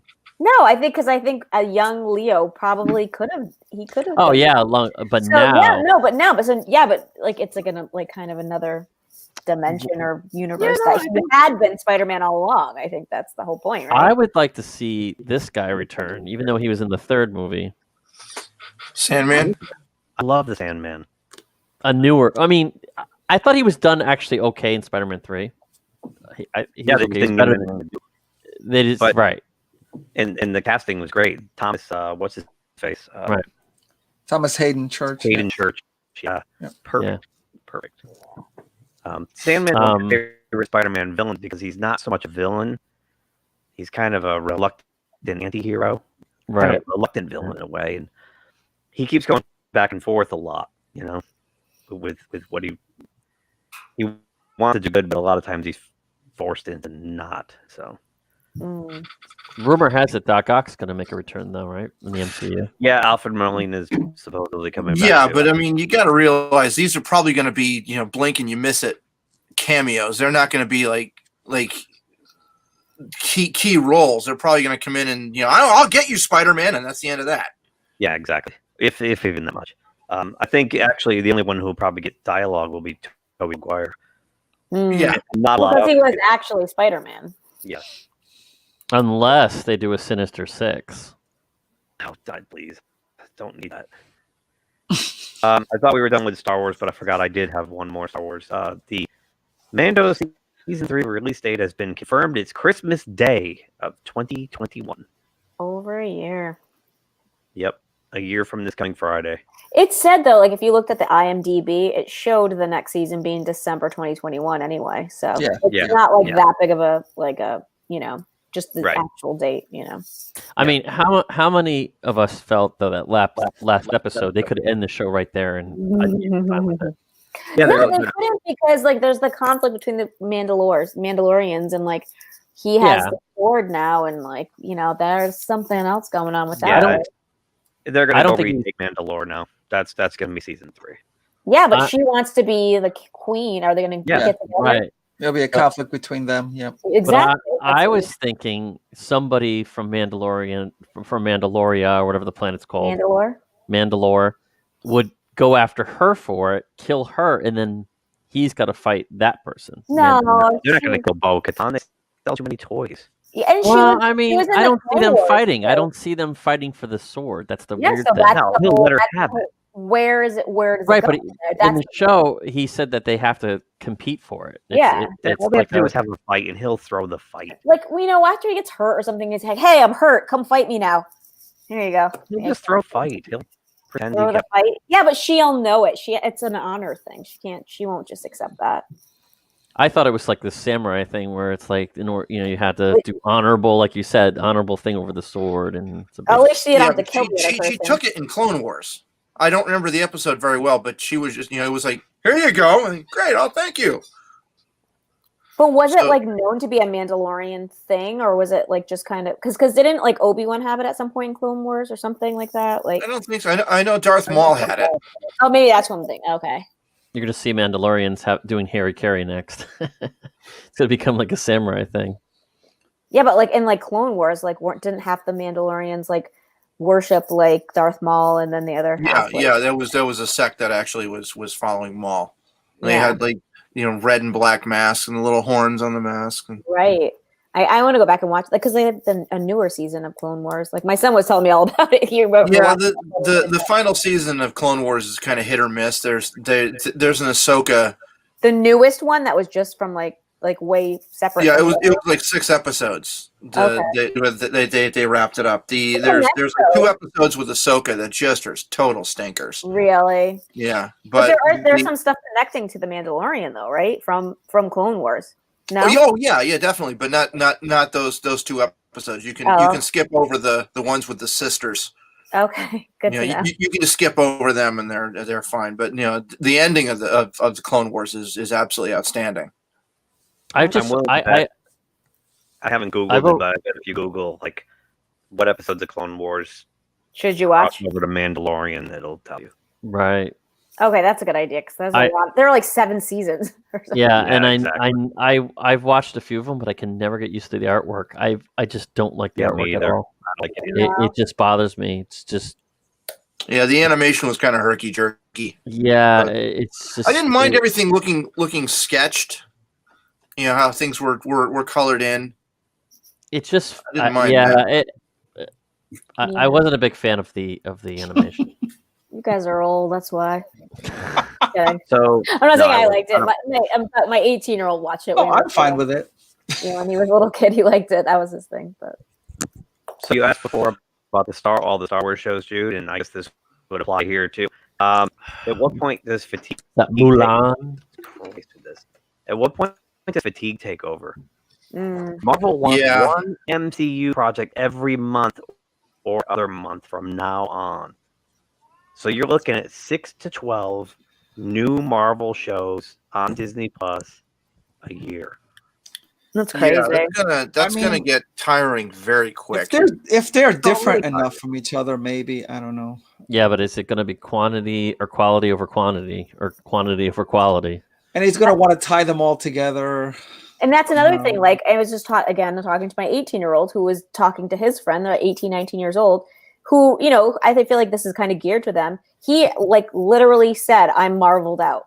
Like, I'm marveled out. Like Marvel fatigue, MCU yeah, fatigue. no, it's a legit thing. And I mean, this target demographic, I think, is kind of like, I need a friggin' break from this because their whole lives have been like, you know. Right. My favorite thing is Star Trek. But in the 90s, I didn't watch any of Star Trek Voyager because you know why? Franchise fatigue. They had too much Star Trek. Absolutely. And I think they're at risk of doing that right now. There's such thing called as con fatigue, and that's pretty much how I feel when they show. Yeah. When you go to a Comic-Con and you just go, I can't do this anymore. I got to go home. Yeah, no, it's really, and they're overly saturating the whole market with it. Right. And people are It's just tired of it. Constantly in your face, and you just It's corporate greed. It's the Yep. idea that you know they're making all this money with it, and they think it's going to go on forever, and they're going to try to get it while they can. Right. Now, are these series going to be ongoing? I mean, are we going to have 5 seasons of WandaVision, or are they just limited series? 'Cause No, limited I can handle.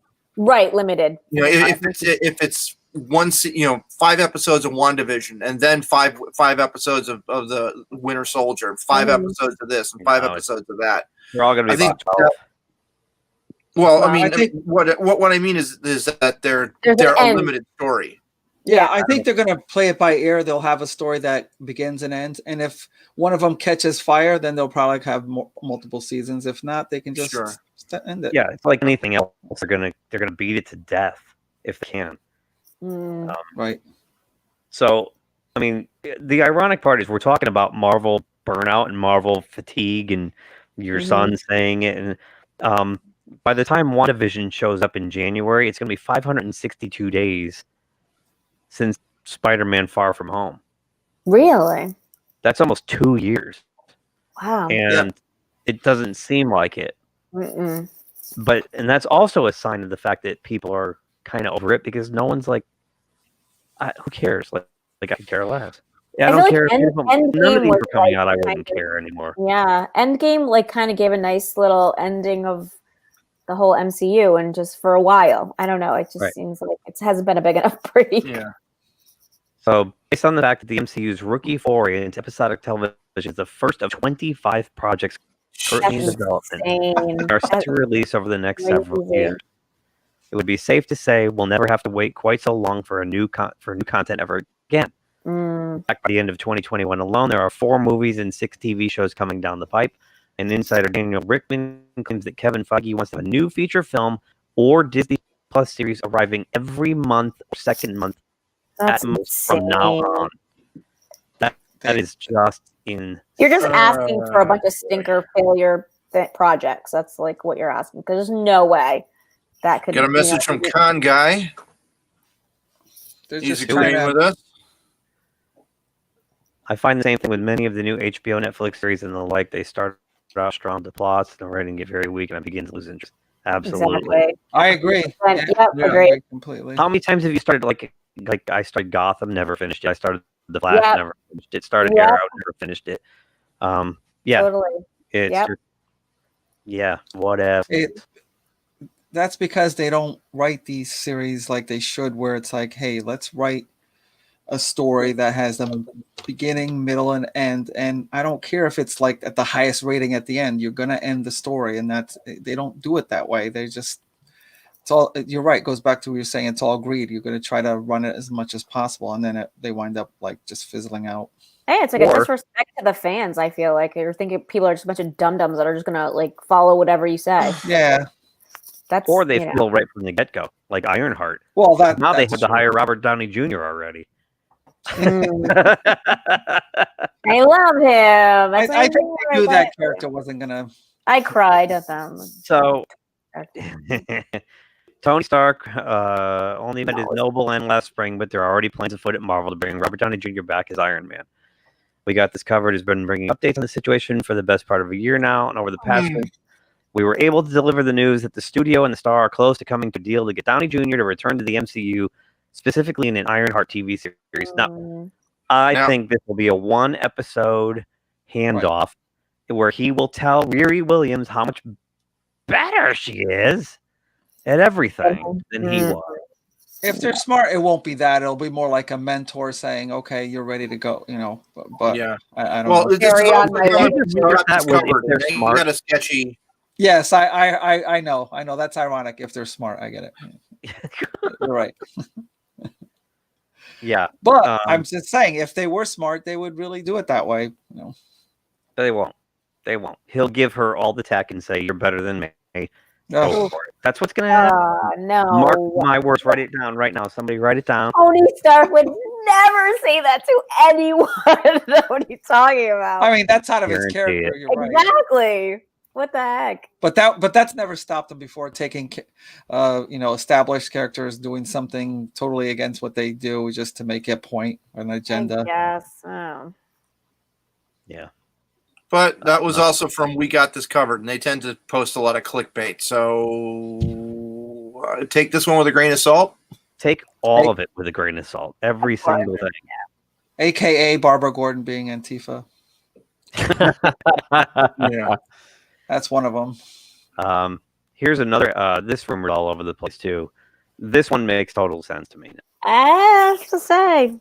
Okay. I mean, it seems about right. Like, if you were to ask me, because in the first movie, M'Baku challenged for the throne anyway, right? Yep. The guy's built like a house. he's a beast. Yeah. He's a big dude. Mhm. He's already the leader of his his tribe. They needed his help. They went to him for help. Exactly. In he was also they went to him for help in Black Panther and again in Infinity War. Yep. My guess is this is probably how it played out. Ryan Coogler has been working on fixing this whole thing since Chadwick Boseman died. He's got to rewrite the whole thing, right? Yeah. And This as makes much as sense. the fans originally wanted Letitia Wright to take over as Shuri, I think he tuned that out because I think he's got other plans for that character. And turning that character into Black Panther would subvert those plans. Absolutely. I agree. This just makes way more sense. Mhm. And I hope this is exactly what would happen. Me too. I like that. I like him. It's like a mock-up of what he would look like. I mean, he's the guy. He is a big dude. Yeah, the guy is a house. You watch him. He used to be. You ever see when he was on Modern Family? No. He was like the football player on the one of the dad's team, and they had him living with them, and he was hilarious. Yeah, He was on Modern Family. I can totally see this working. Of course, the fans think it was because of what she did with her anti-vaccine post. This was probably written before any of that. Or it'll be written in spite of it. I don't. Ryan Coogler is a really good filmmaker. Mm-hmm. I don't see him wasting his time pandering to anybody. He's going to make what he wants to make. Yeah, wouldn't you think that he was already started on this months and months ago before any of this? Well, when did Boseman die? He died in September, October-ish? No, it was earlier than that, wasn't it? Was it earlier than that? Summer. I think so. Was it summer? I think so. Yeah, it was definitely summer. Okay. Yeah, so he's probably been working on this for a few months. Yeah, exactly. I bet you this is nothing new. It makes more sense to leave Shuri as the scientist. Right. She has got a big role to play when it, that way. I think that makes sense. If she's running around punching bad guys, who's going to take over the science? Exactly. August 28th. Technology and science. When was it? August 28th, 2020. Oh, it's my birthday. Happy birthday to you. Tell it on my birthday. You killed Chadwick. No. Yeah, nice. I mean, I actually like the character of Shuri the way she is myself. So Smart lady. I agree. I mean, their whole society is based on their technology and their science. Right. So she's kind of like the Q branch of Wakanda. She's super important. That'd be like taking Q and saying, "Hey, Daniel Craig's dead. Let's make Q into James Bond now. Yeah, exactly. No, I think that's. I mean, I like. Yeah, I think that's a good idea. As hilarious as that would be. I mean, I always love. that's a different thing. I always love her line, the way she shot down Bruce Banner when he's like, I didn't think of it. Well, you did your best. Yeah. Well, Bruce Banner also didn't build that robot. Right. That's true. Yeah, that's true. This is interesting. And Clownfish did something on this last week. And I just thought it was fun to watch. Oh, yeah, I saw this Geeky too. Sparkles is a redhead. Right, she's right. So she dug up this thing that she's noticed in the last 5 years or so. Yeah, she's not the only one that noticed. Right. And then so John Trent puts this article up the other day, and I'm like, this must be a real thing. Yep. Yeah, it is. Yeah, they are taking all the redheads, the comic book characters that are redheads, and race swapping them and changing them. So They can do that to Black Widow. they have. That's true. They didn't do it to Black Widow. Cyclone, and there's a bunch. It's like 25 of them. Let me zoom it out. So they took this character Cyclone, and then that's the person who plays her. Wait. Isn't Spider-Man's girlfriend there? Yeah, Mary Jane Watson. Exactly. That's one of them. How can Girl. that's right? Hawk Girl, and Hawk Girl is right there. And then we got the next one is Iris West in the Flash series, and that's her now. Oh, interesting. Yep. And that's her in the Justice League movie. Oh, that's really And interesting. Huh. And you can see she's a redhead here, and that's the Flashpoint Paradox movie, the animated movie, which I highly recommend. Jimmy Olsen, who's a redhead. That is by a Jimmy football Olsen. player. Jimmy Olsen's supposed to be Right. Supposed to be. That's part of his allure. That's his character. But that's Jimmy Olsen now with Supergirl. Let's see, what else do we got here? We got Wally West, the replacement Flash for Barry Allen. That's him now. Yep. Let's see, Starfire. Starfire's been in the news a lot lately. That's Starfire. Huh. Batwoman. That's Batwoman. Interesting. Wow, I didn't realize this. This is amazing. Oh, yeah. April O'Neil from the O'Neil from Teenage Mutant Ninja Turtles. That's her now.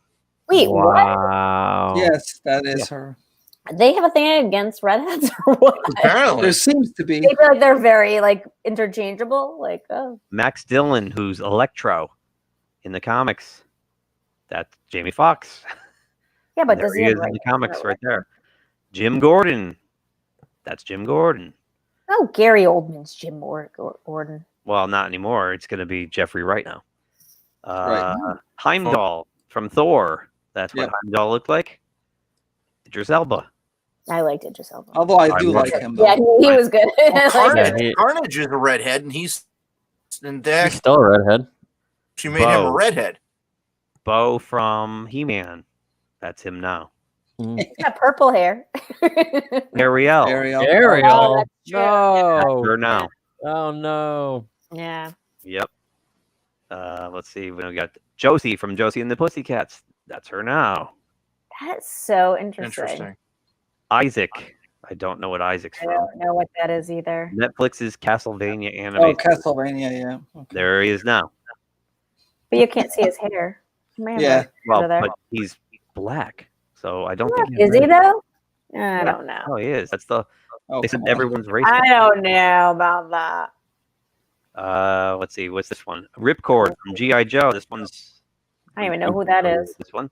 There he is. There he is. It's like what is it? Wayne's Jr. Like And there he is in the cartoon. Yeah, that's how he is in the cartoon. Flash Thompson. Oh yeah, Flash There he is. Thompson.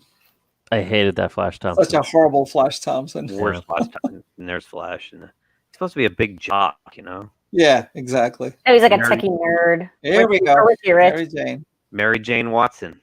There she is. Mm. Lana Lang from Superman. There she is. Alicia Masters from the Fantastic Four. She marries the Thing. There she is. Wow. She's so irritating. And there she is in the cartoon. Let's see.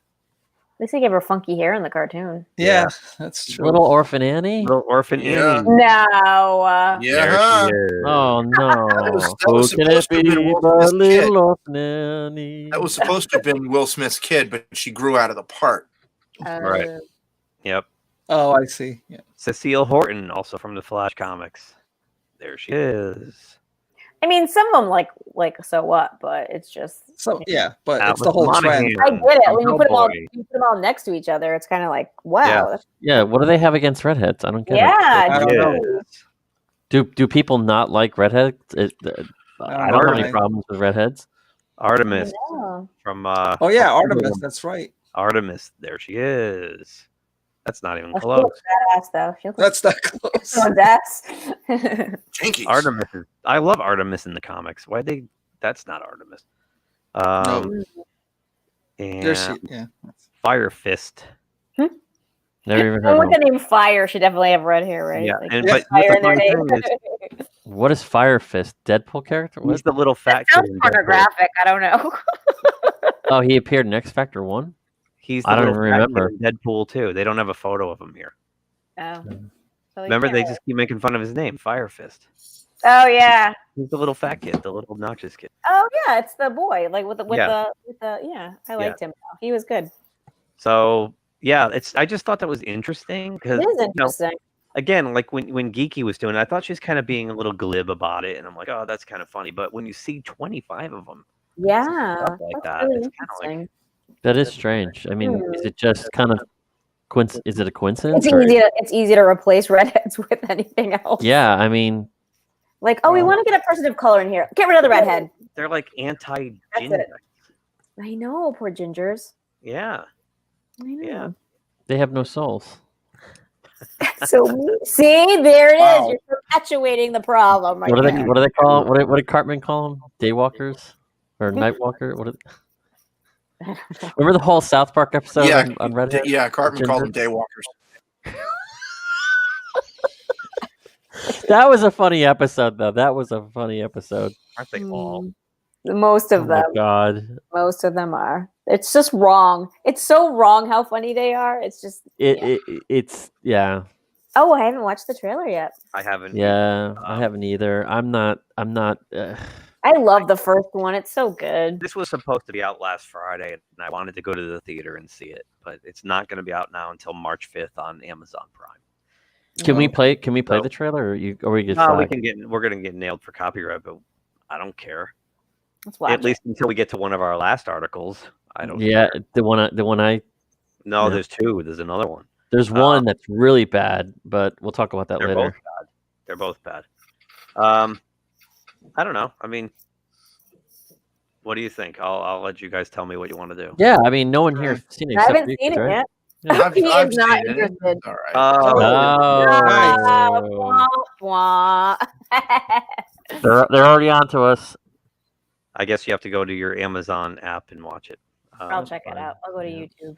Yeah, I'm looking forward to it. I'm happy Eddie Murphy's back.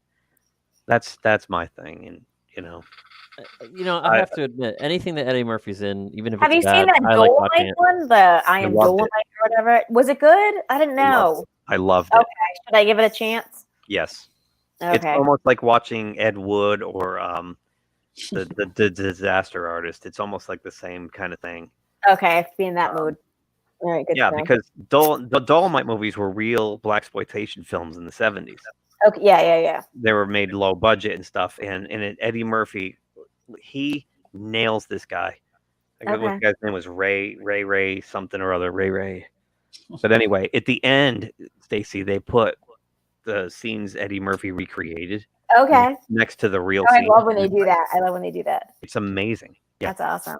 Okay. yeah, no, I watched that and I was like, he's back. I love All right. it. Okay. Love I'll it. have to check Yeah, it out. no, I'll watch it then. So put Eddie Murphy's name on it. I'm going to watch it. Yeah. I'll put that in the queue. In the Queen. In the queue. It's interesting too because looking at that scene with the two of them, they've both clearly aged 30 years, but I think Arsenio looks a That little was worse. great. When's the last time he's been in anything except for the show? The I show. know. Arsenio Hall, like Yeah, he was everywhere. Yeah. And then it's been like 25 years. He just vanished. You gotta strike while the iron is hot. You don't have not everybody has that much time, you know. Get on. Yeah. But he's best friends with Eddie Murphy, so he's probably pretty good to go. Oh, I'm sure he made a ton of money back in the day. I mean, he was Mm-hmm. Right. Scathing hot for about Maybe he disappeared on purpose. He was one of the hottest Maybe. comics when he was doing SNL. He was like one of the hottest comics in the world. Oh, Eddie Murphy. Yeah. Yeah. I thought we were talking about Arsenio. Well, Arsenio, his career happened later on, but the show I used to watch his show. I didn't. Oh yeah, it was good. Woo, woo, woo, woo, woo. Yeah, Arsenio lasted a good decade. Yeah.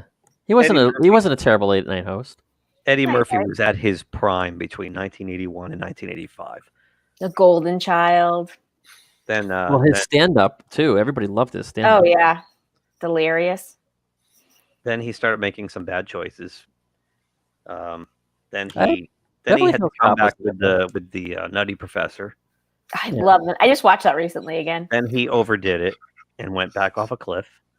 And then, like after Bowfinger, he just vanished. Bowfinger's I mean- one of the best movies.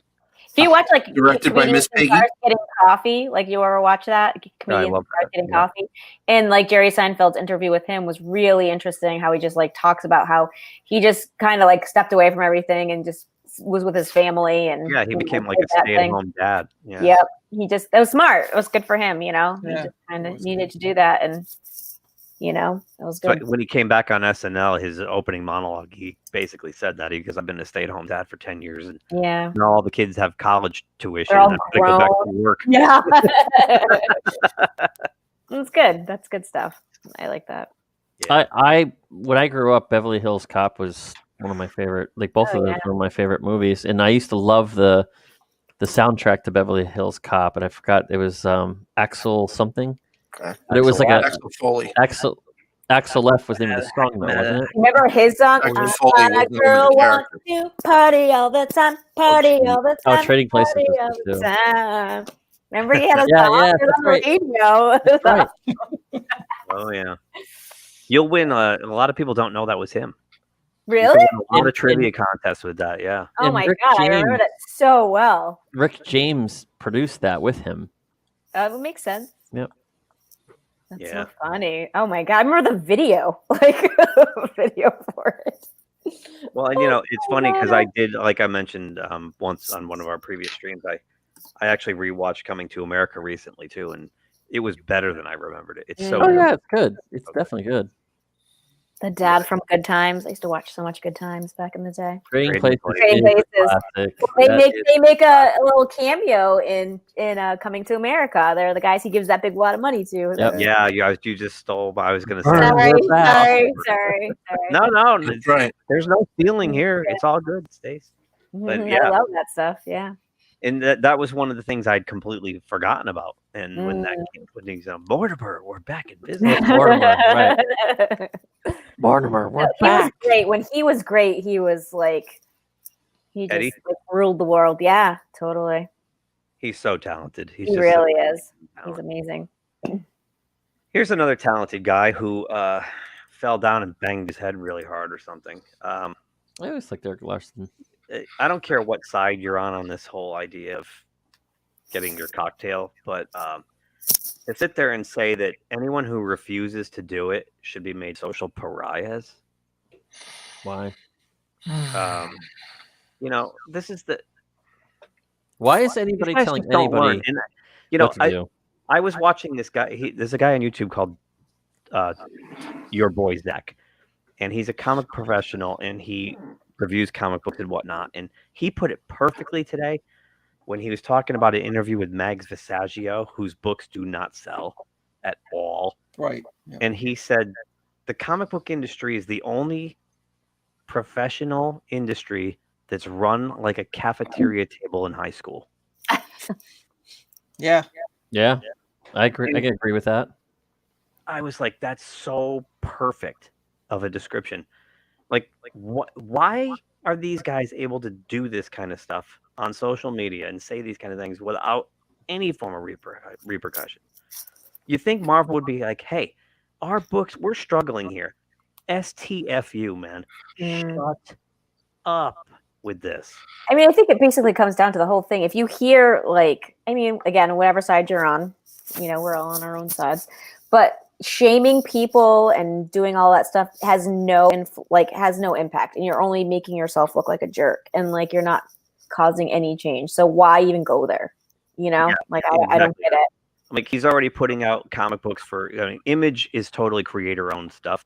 There's no Image Comics. He can do whatever he wants. There's no oversight. So he's doing stuff like this. Like he's making it pretty clear what he's doing, and that's fine. I mean, if people want to buy it, they buy it, right? Right. If they want to buy it, they buy it.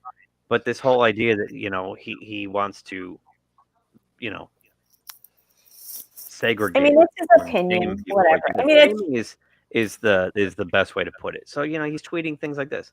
Once the vaccine is in active use, we're going to need to make sure anti-vaxxers and other numbskulls actually take it. And I think that's going to mean making unvaccinated people social pariahs by not allowing them to attend sporting events, enter bars, restaurants, theaters.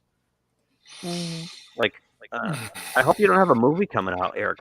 Any kind of property that you get royalties from in a theater, because people. That's just his opinion. It's not like he's like anyone like creating policy or anything. You start getting them we should make them wear a star too. Maybe you should get a deadly preventable disease because some asshole decided to sit next to you in a crowded bar. I mean, yeah. Wow. Yeah, it just. But if you get the vaccine, then you shouldn't. I mean, my thing is, if you get vaccine, what are you afraid of me for? Exactly. I don't know. Yeah, it shouldn't be anybody's business. Look at this guy, Dave. This guy, Dave, that responds to him. Simple solution. Everyone who gets the shot gets a 666 tattoo on their forehead. Yeah, there you go. Nice. And how about if everybody passes the driving test, gets a driver's license? When I'm vaccinated, I'd like a card saying I've been vaccinated. I can show to prove it. Just stop it. It's stupid. I think it's fine to think that. I don't know if it's in your benefit to put it out there like that. I found this other article. He's got a history of this. He also defends Antifa. So he doesn't think it's a big deal. Even when Donald Trump designates them a terrorist organization, he doesn't see it as a big deal to burn people's property. Yeah. Because to him, that's not jeopardizing lives, but it is jeopardizing lives because people's livelihoods depend on their small businesses. And if you burn it down, you could put people into starvation. I think that a lot of these people complete knucklehead. I think if you're in some type of role where you're dealing with a lot of people, you're dealing with the public, you should keep your just keep your opinions to yourself. Yeah, if you're a nobody on Twitter and you open your mouth, it's fine. No one gives a shit. In our video open last week, I had Matthew McConaughey going, "Whoa! Yeah, you're killing half your audience." Either way, the spectrum, you're going to ruin your career, and Matthew it's McConaughey not worth it. He keeps telling people, "Stop it." He says he's telling everybody who will listen, "Stop, just get off that." He compares it. It's this social currency. This people are obsessed. They'd rather have likes on Twitter than like money. Like their business sense goes out the window for social media currency. Yeah. It's insane. Well, there was a business down the street from me. They're a tree business, and the guy around the election time, he made these cribs and he put them out in front of his business and put Biden's name all over them. And he made a cellar door. And he said Biden's, still in the basement. And he was putting all this stuff. And I kept on thinking every time I drive, it's on a main road. Every time I drove by his business, I kept thinking, you're just lost business. I mean, I get what you're trying to say, but because of your political opinion, you put it in front of your storefront. People are not going to want to hire you. It doesn't matter. Like it's not it's not because of his political opinion. It's because the way he's flaunting and pushing and that too, right? Because you're allowed to have that, of course. But like, if you don't care that it affects your livelihood, then do whatever you're going to do. But I don't understand why. I mean, because I think there are a lot of people that have noble causes, like celebrities that are doing good stuff because, they're using their influence in a positive way and getting, I don't know if it's all negative, But Twitter's like a storefront for these people. You're you're posting it right in front of your store. And that's I see what you're saying. Yeah. I mean, I just think if you're professional about it, then who cares? Keep your opinions to yourself. Well, the worst thing about it is that it's people are identifying, like they're letting a political opinion identify who they are as people, and that's insane. Right. The way you vote does not. It doesn't matter who. I work with a ton of people who are like staunch conservatives, and they're good people.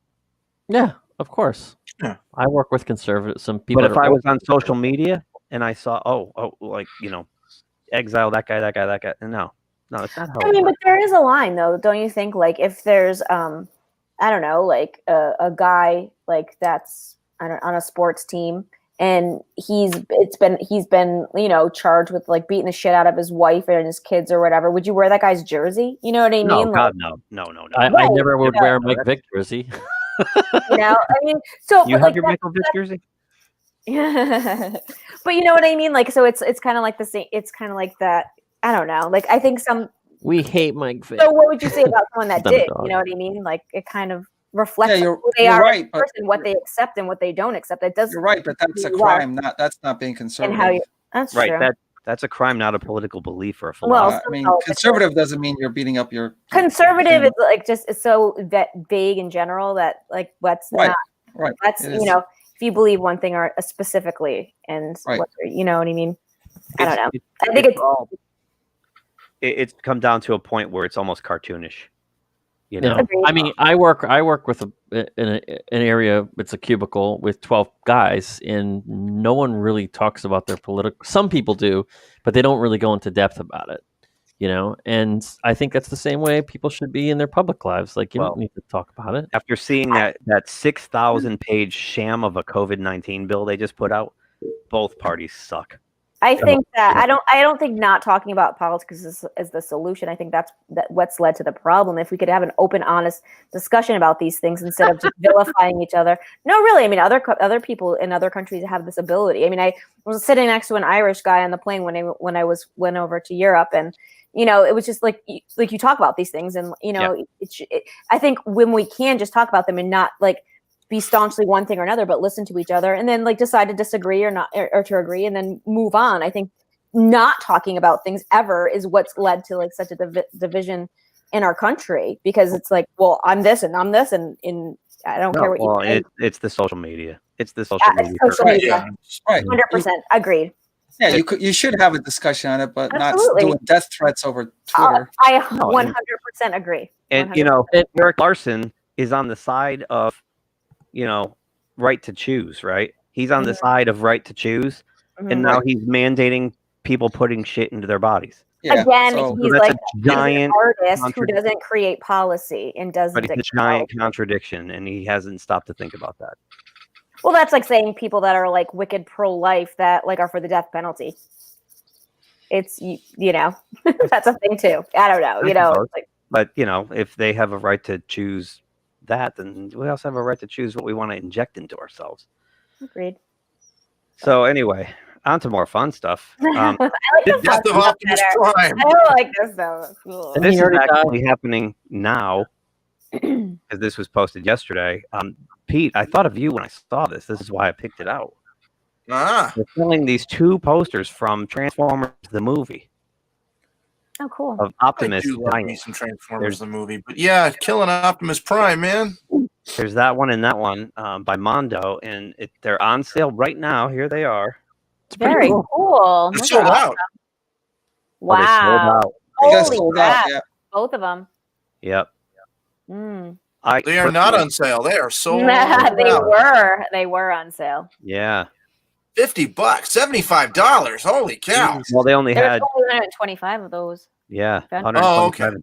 There was very limited quantities. Oh, that's neat. What a cool thing to have. That's awesome. Yeah, and I love Mondo stuff. is It's really well designed, and I like it. That's awesome. I like this one where he's kind of, he's Me been too. shot and he's fading. The one where he's already kind of ghosted is That's- okay, but I like the other one better. Yeah, that yeah, I one's like better. that one. Yeah, that one's better. I agree. But I wish Was they the cheaper one too. had Megatron. They didn't have Megatron. Optimus. I wonder if anybody give bought him this. time. that we know. They probably will. You keep an eye out. It's definitely a cool poster. Isn't Yeah, it great? really cool. Yeah. I mean, it's sold out probably because of the season too, the holiday season. Yeah. And on that note, these are kind of cool too. If you guys saw this. These Oh, wow. variant cool. covers that are coming out in Those are Oh, great. neat. Oh, I like that. The way the classics were drawn. Oh, those are Yeah. awesome. Yep. So Very cool. Oh, I love sadly, that. out of all these books, I only read Spider-Man. I would collect them just for the cover I art. might have to actually pull all 8 of these off the rack. Yeah, I would. Those are great. cool. I love the white background. Yeah, great? 2 colors. That's really nice. Yeah, that's Doctor Strange looks. That doesn't look like a Dick Ghost Doctor Strange though. Well, if you look closely, doesn't look like a Jack Kirby Thor either. But No, it doesn't. Although the you know, Hulk kind of looks true to the old classic, but you're right. And the Spider-Man looks like a Ramita in a way. right. But the rest of them, they're very cartoony looking. They almost look like they're from an animated series instead. Especially Black Panther looks very cartoony. I like it. Yeah. Yeah, it's a that's good look. That's cool. It's paying homage. I actually they got 'em. did have. I did have that's something so that was. I was gonna post. Those but- look good framed on the wall. Like, You know what? That's a good call, Stace. Yeah. Yeah, that would look really cool. These are nice. Yeah, I like them. They got a real retro feel to them. Yep. They look good on a t-shirt. Yeah, they would. They make great awesome t-shirts. on a t-shirt. Yeah. What the? Maybe I'll scan them like this Hulk one I really like. That's really good. Scan it and put it on a shirt. Get rid of the 44 and just have it say the Immortal Hulk and That's awesome. Yeah. Black Widow. Yeah, Yeah. these are cool. And Ironing Man. Ironing Man. Iron Man. Iron Man does whatever an iron can. When my nephew was small, I said Ironing Man. And he said, "What?" And I said, "Yeah, there's this comic book about a guy who just irons clothes all the time." It's Oh so my goodness. boring. He went to That's so- school and told his friends that I read a book about a guy who does laundry. And I once worked with a guy who called cubicle setups rabbit warrens. I call all office settings to this day. Nice. Yeah, That's funny. that's a good. I was gonna post something that was free, but I found out today that it expired. But Epic Games was releasing Alien Isolation. I don't know if you guys heard about Alien Isolation. Oh yeah. It's a video game where you play Ripley's daughter, right? Yeah. And you have to survive on something similar to a Nostromo. And they were selling it for free. You could download it for free. It's a great looking video game. It's really good. And then I went on today, and unfortunately, it expired. But you can get it for $9 on Epic Games, which is pretty good price. And it just came out like 4 or 5 years Good ago. survival horror game. Only Yep. one alien running around, and the whole idea is to basically outsmart it. And most of the time, you can't.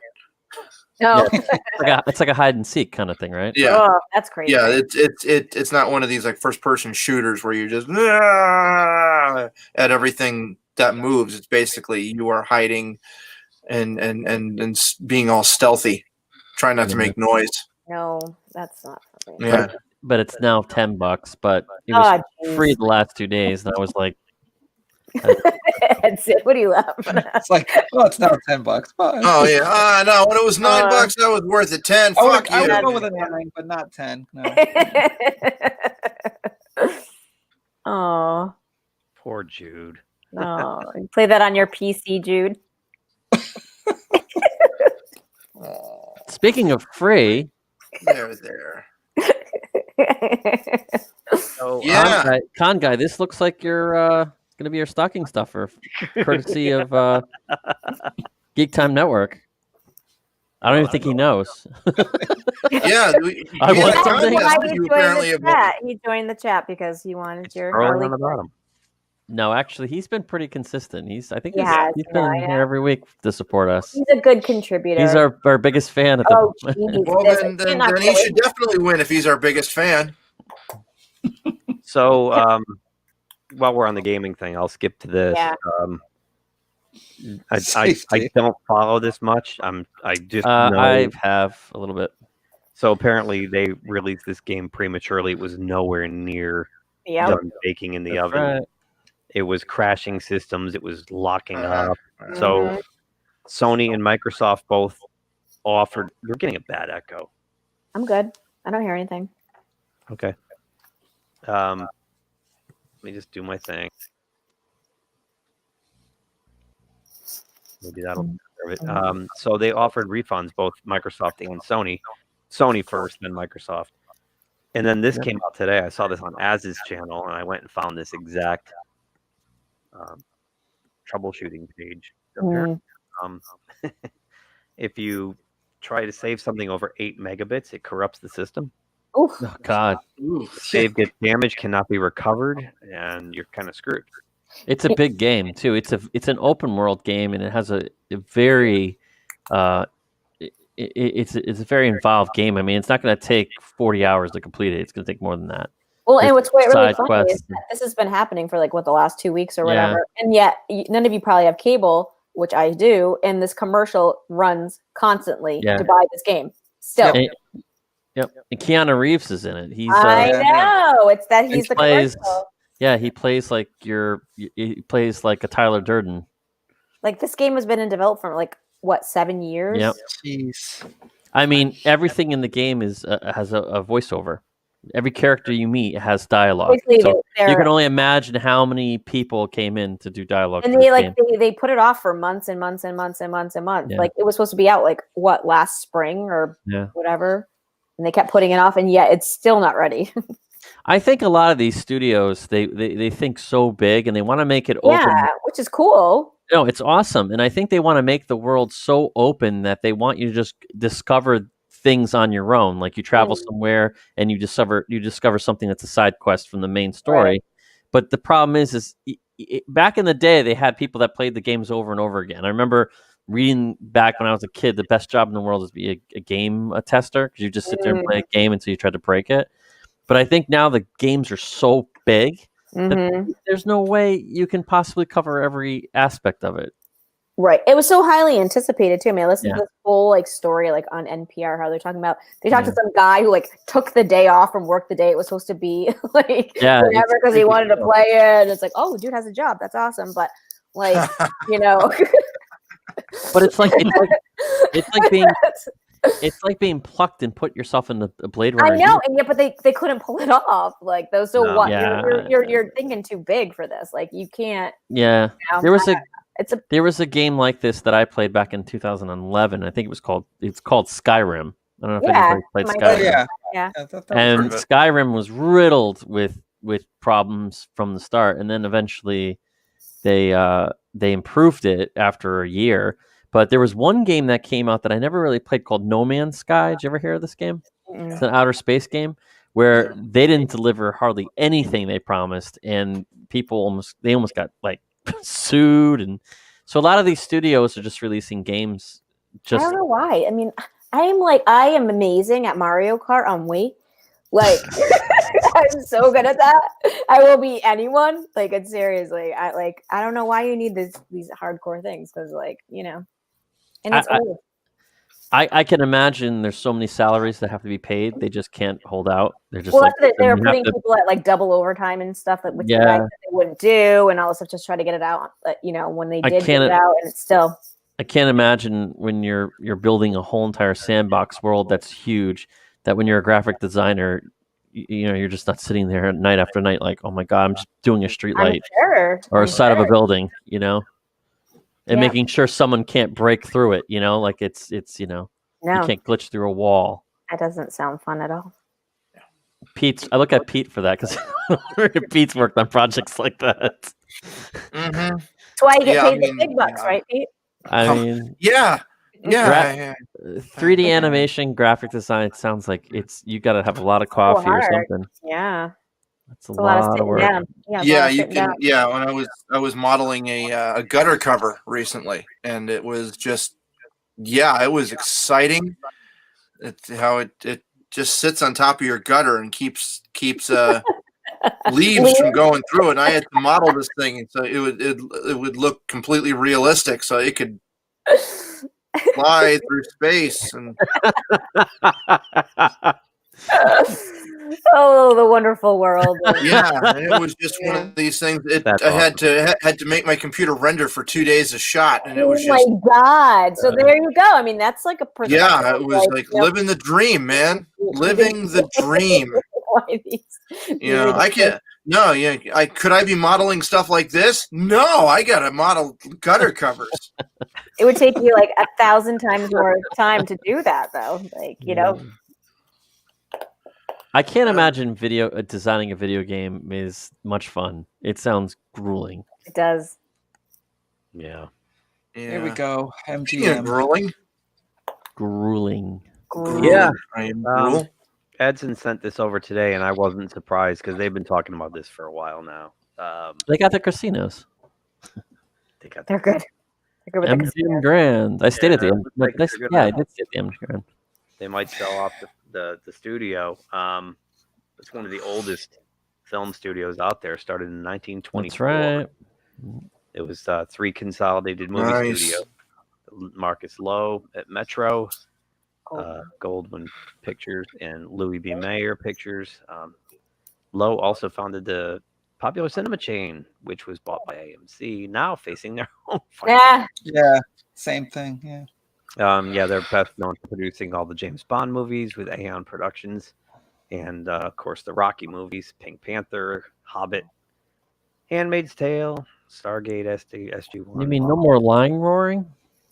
Not unless something dramatic happens. I think they were. If I could be mistaken, but I thought they were thinking about selling this after the last Bond, like right around the time between Spectre was coming out. They were in trouble, and there was talk that MGM's always been in trouble. Didn't they have to co-produce this Bond with another studio?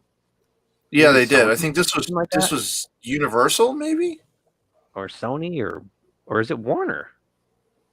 It might be Warner because aren't they putting Bond straight on HBO Max? Maybe no. No, I don't know. No, they're not. They're definitely not doing that. But yeah, I'm pretty sure. Yeah, I seem to think you're right on that. I think it might be Universal, Pete. You're right. I'm not sure. And Universal just did that. They have their own distribution deal now with the cinemas where they cut down the time between theatrical and video on demand releases to like 2.5, 3 weeks, something like that. But it's better than the same day. Right. So they're also part of Orion Pictures too, right? Oh, Orion's long gone. Orion. Is that still a thing? Is Orion still around? I thought they were still around. Are they? No. Maybe they're back. I don't know. So if that deal happens pretty quickly, it may wind up streaming anyways, depending on who buys it. Buys MGM properties. Yeah. Yeah, that seems pretty scary. I mean, they're big studio. Universal. I'm looking it up on IMDb. It's MGM and Universal. So chances are Universal, if they're in any kind of position to absorb them, will. They probably will.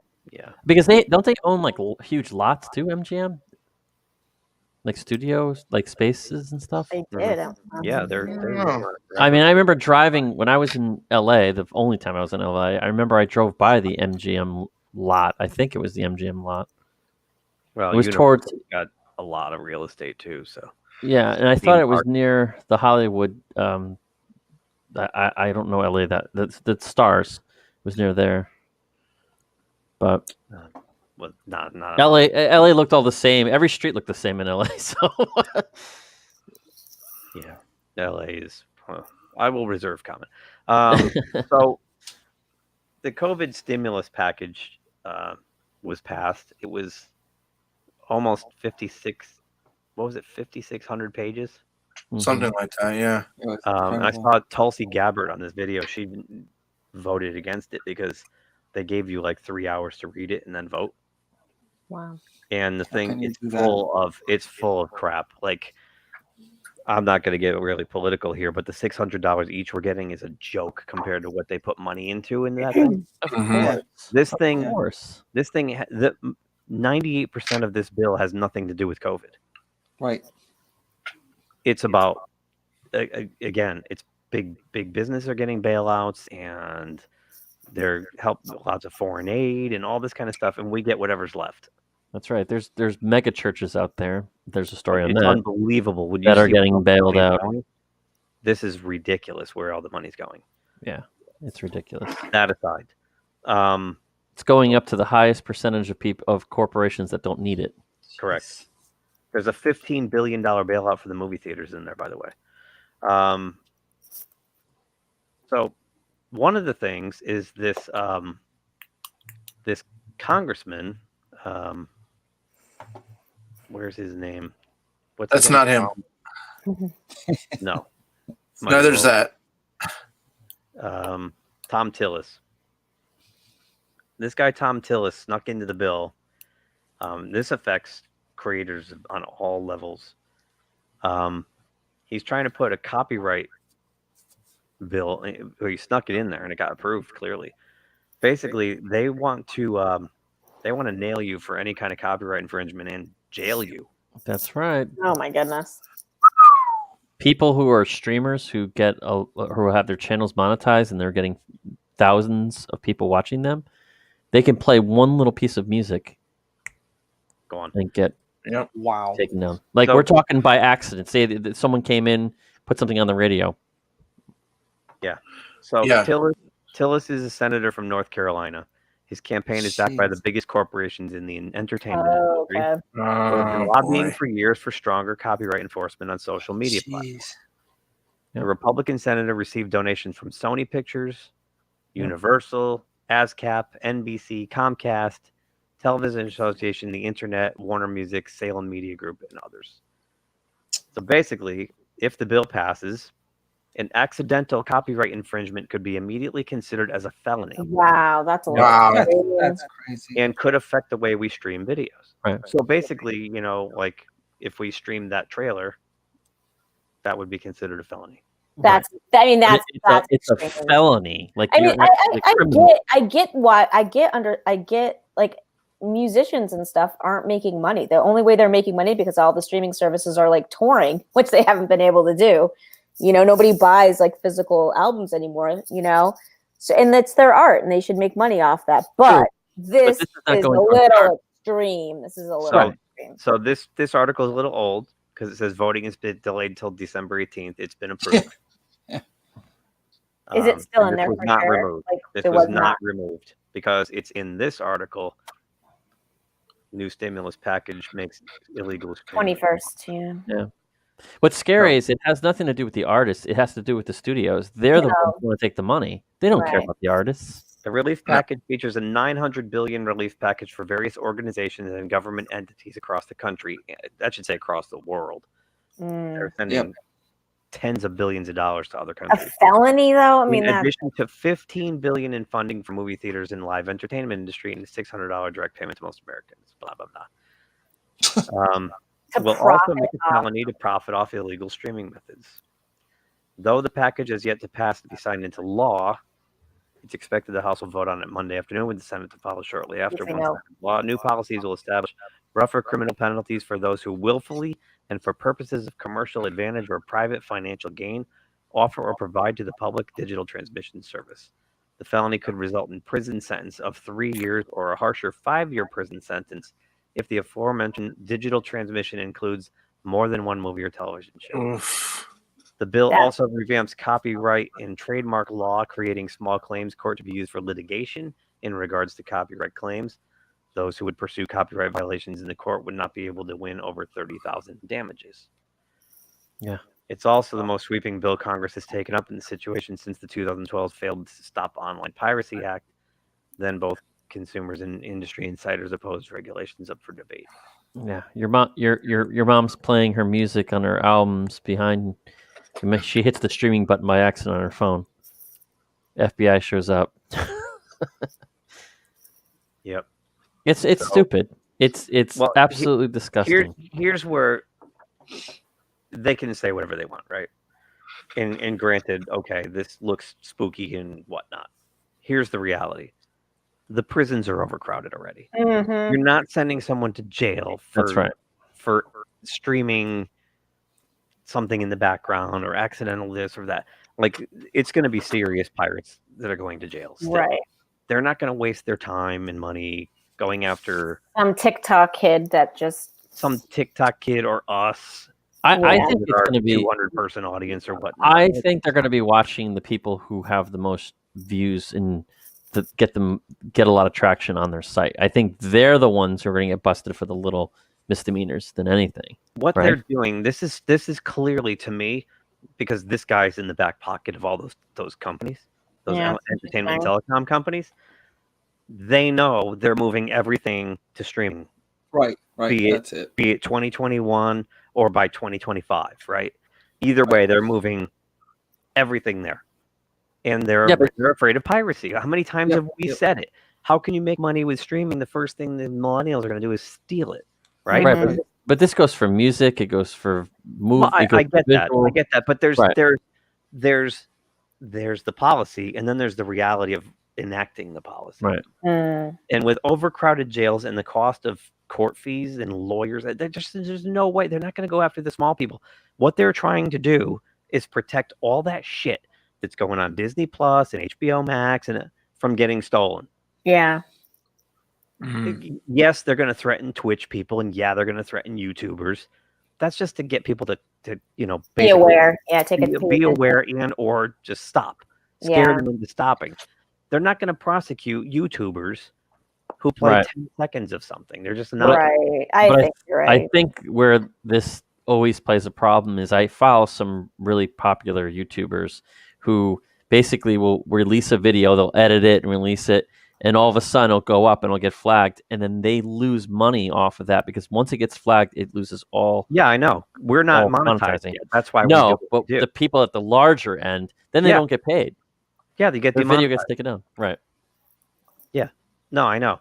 And I think what they're really going after, and it's because the gaming industry has been screaming about it for the last years, the Twitch people, which is fucking dumb because that's the best free advertising you have for your games. Right. Exactly. Right. But they want all these people on Twitch to pay royalties to play the game on there. That's just insane. You're getting tons of free advertising. They just want part of what they're getting. I know. That's right, because they're making money off of tips and. But aren't the people like watching it, maybe going to buy the game though because they see the other person playing it? I mean, that's what I'm saying. Yeah, exactly. You're right. Yeah. If Cyberpunk actually worked, they wouldn't need to hire Keanu Reeves and pay him all that money to be in the commercial because they could just let the Twitch people play it and sell just as many. And you can go on there right now and they're playing it. It's again with the short-sighted corporate greed. Yeah, they can't get out of their own way, and they can't see the benefit to it's. I go back to we're all of a certain age group, and back in the day, someone would give you a bootleg tape. The first time I heard Metallica was someone gave me a bootleg tape. My first CDs were ever. Did I want that bootleg tape to be my copy? No. I said, this is awesome. And I went to the store and bought it. Mm-hmm. Because I wanted a better copy. I didn't want somebody's homemade copy. Yeah, exactly. I mean, granted, now it's all digital. It's all ones and zeros, so there's no degradation. But it's the same idea that sometimes, you know what? The best marketing is through the user base. Mm-hmm. The best marketing is through your fans, which is another reason why you don't go on social media and tell them they're assholes. Right. Or Ryan Johnson, give everybody the finger. I got to find that. Can you send me that, Jude? Do you have that handy? Can we pop it up? What? That Ryan Johnson, the 3-year anniversary of Last Jedi, when he gave the fans the finger. Oh yeah, I could find it. Damn it! Hold on. That's the kind of shit you don't do, and that, I sent that to you. It'll be interesting to see how this plays out. I just think it's amazing that they put together a COVID stimulus package, and 98% of it are laws and things for completely unrelated things. Yep. Which is why it was held up for so long. Like museums, but they'll give money to a couple Smithsonian museums, which I love museums, but they won't give it to like states that could actually we're struggling because or like the mom and pop coffee shop that's been shut down for 8 months and they can't. That's what I'm saying. Like I feel like if they help out states can help out their small businesses. You know what I mean?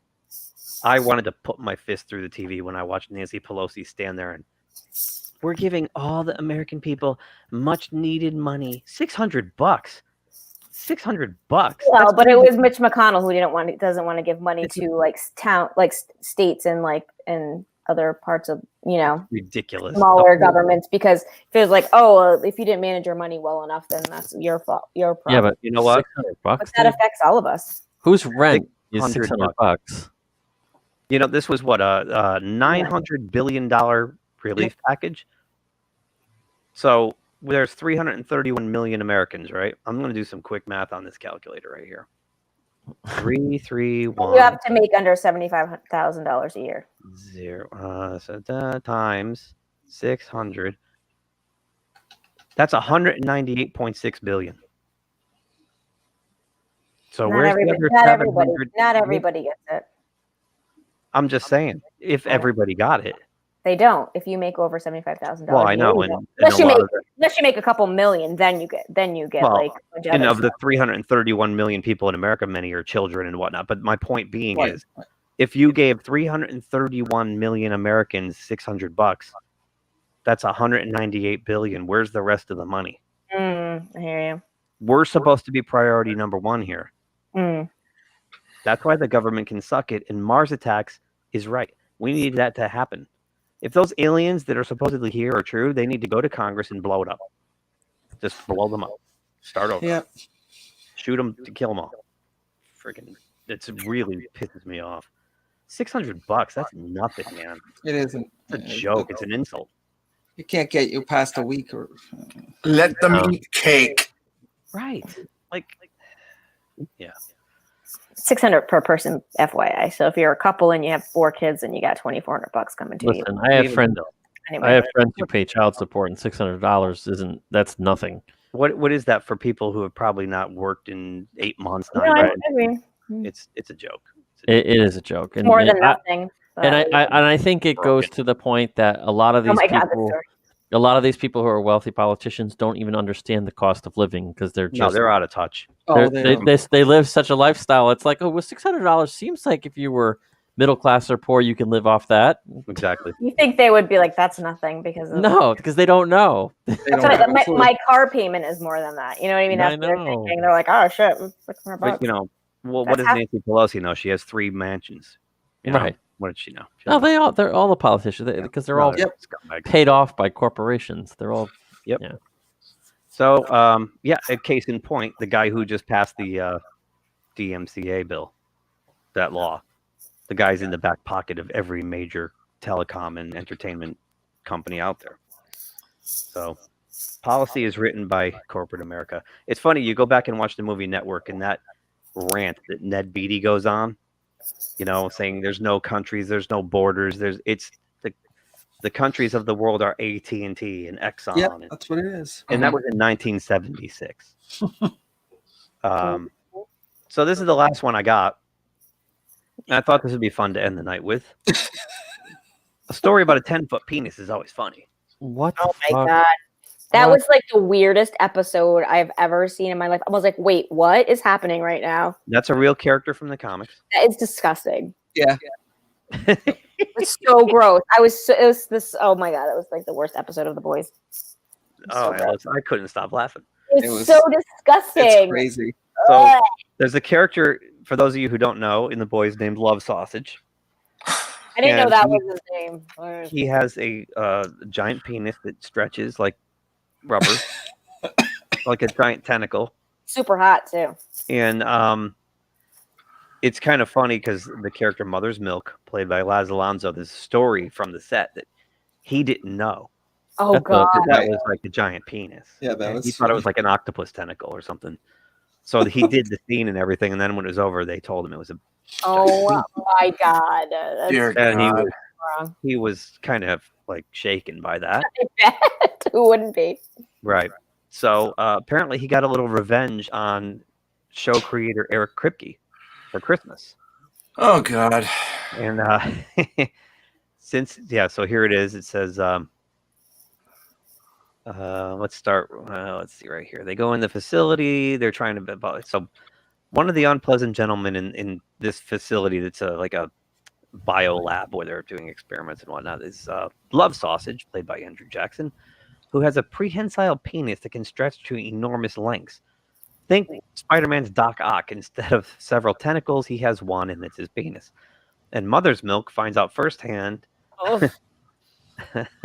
Just how skilled Love Sausage is at using his love sausage, as you can see by the image below. So there it is, wrapped around his neck, and Frenchie's trying to get it off. Frenchie's trying to.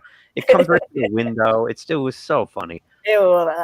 Since that time, Alonzo. Oh, look at that picture. This one here. Yeah.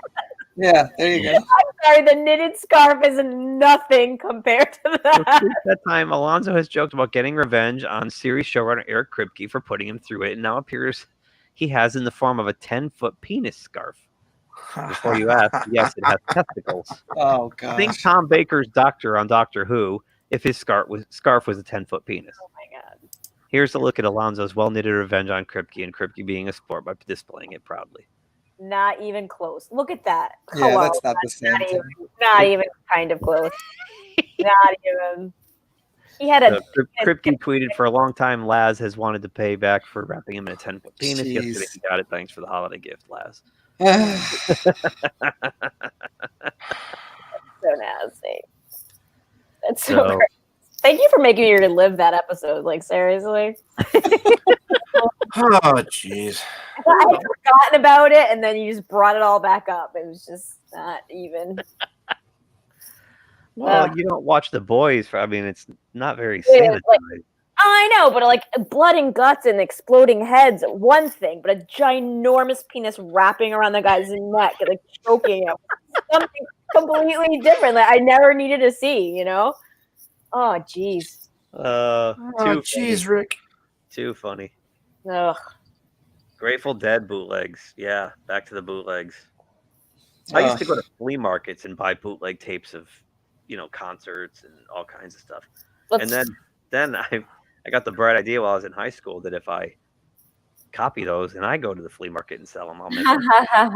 It was in the 90s. That was the only way I could see any of the Godzilla movies, because they weren't being brought over into the theaters or on home video.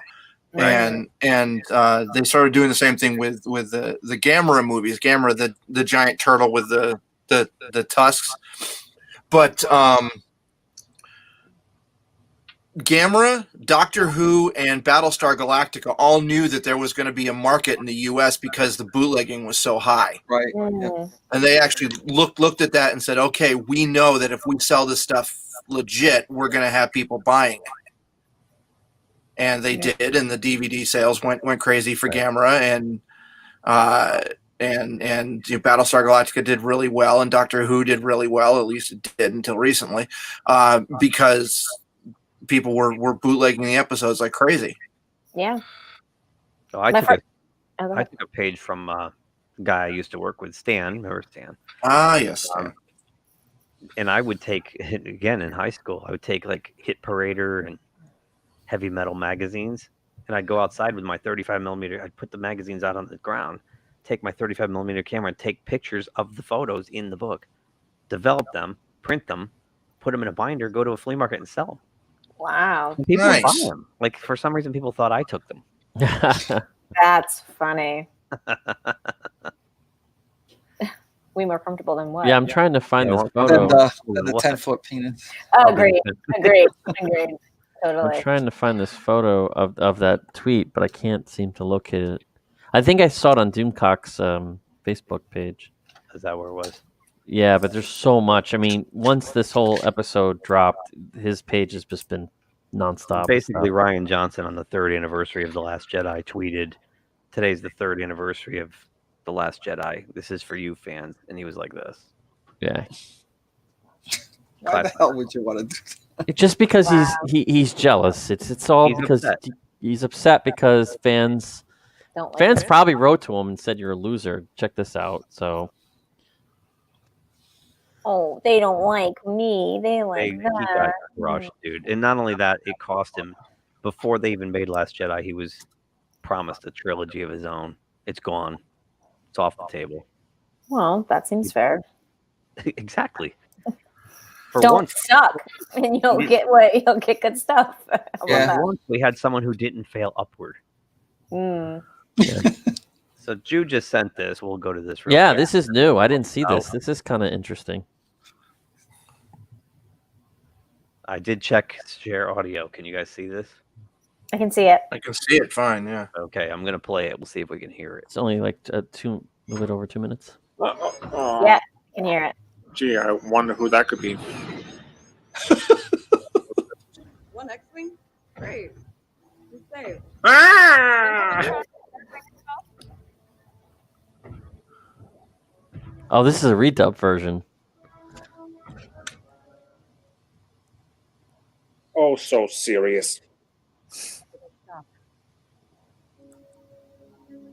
Okay, Mark. Is it Ahsoka? That's what I said. Yeah. Of course it isn't, because Ezra Bridges is just lost. So who is it? Oh, the lightsaber's green.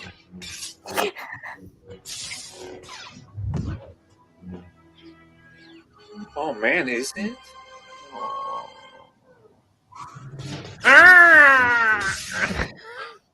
What is that sound? Yes, they overdubbed him. Oh. Don't get your hopes up, Mark. I Remember, see. this is still Disney.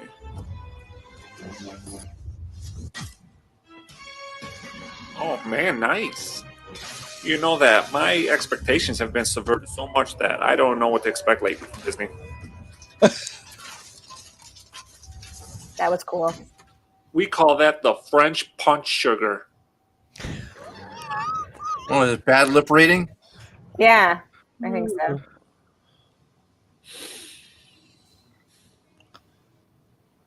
I know it's not Luke. Come on. Where's the real one? Why would they do I thought this was a real one. It's my fault. Boy, that. cringy, man. Okay, yo, that's Luke. So take that, Ryan Johnson. Oh. Oh. Stop it! That is terrible. That sound. It should not be a thing. Ew. The most annoying sound in the world. No, I want to punch that guy. Yeah. What was that? Man? That was terrible, Jude. That's on you. I thought it was. If we get flagged and go to jail, you get to drop the soap. Yes, it's Jude. Jude. Jude did it. It was Jude. Jude. Luckily, that's not a law yet, right? Ah. Jeez. That was awful. All right. Let's put this puppy to bed. Let's go around the horn. With everybody. Before we leave, we have to congratulate our winner of the Harley Quinn vinyl art figure. And Con Guy, Merry Christmas. You. There you go. So this is your prize, your Christmas gift from all of us at the GeekTime Network. Yay! Yay! So you'll have to send one of us, or send is there a GeekTime email address? You'll send us your address, and we can send it out to you. Let me put that in the. I never. Oh, there it is. I hope he's still with us. Con Guy, you still there? Oh my gosh, he's gone. I can't get rid of this thing. No one wants it. There's the email address. Con Guy, if you're there, He's in the email bathroom. it's there. He's taking a And dump. that Harley can be yours.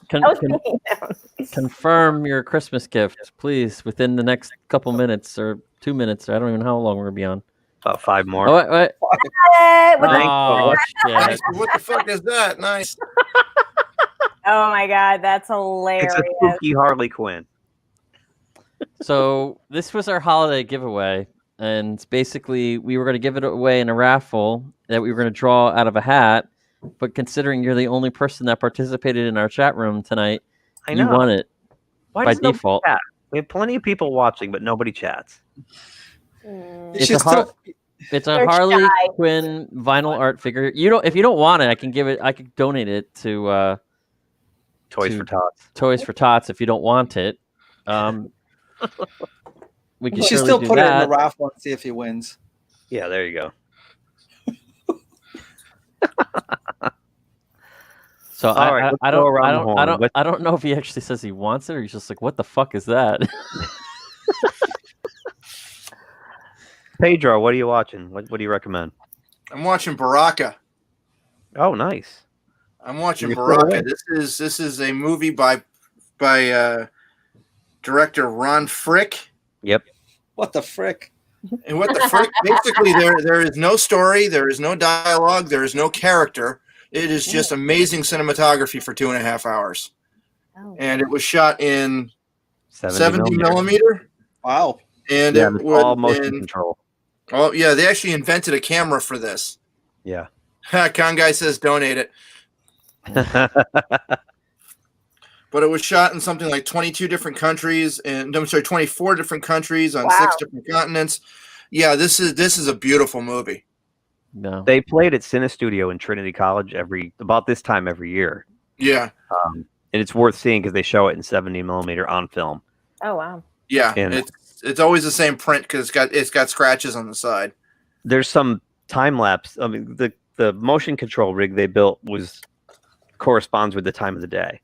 So it does like time lapse for 24 hours, and the camera moves at the same time as time passes. Yeah, time lapse motion control camera. They actually invented and won an Oscar for that. Wow. Yeah, it's a good movie if you can find it on Blu-ray or 4K if it's out. But yeah, you should definitely watch it. It's called I have it. Baraka.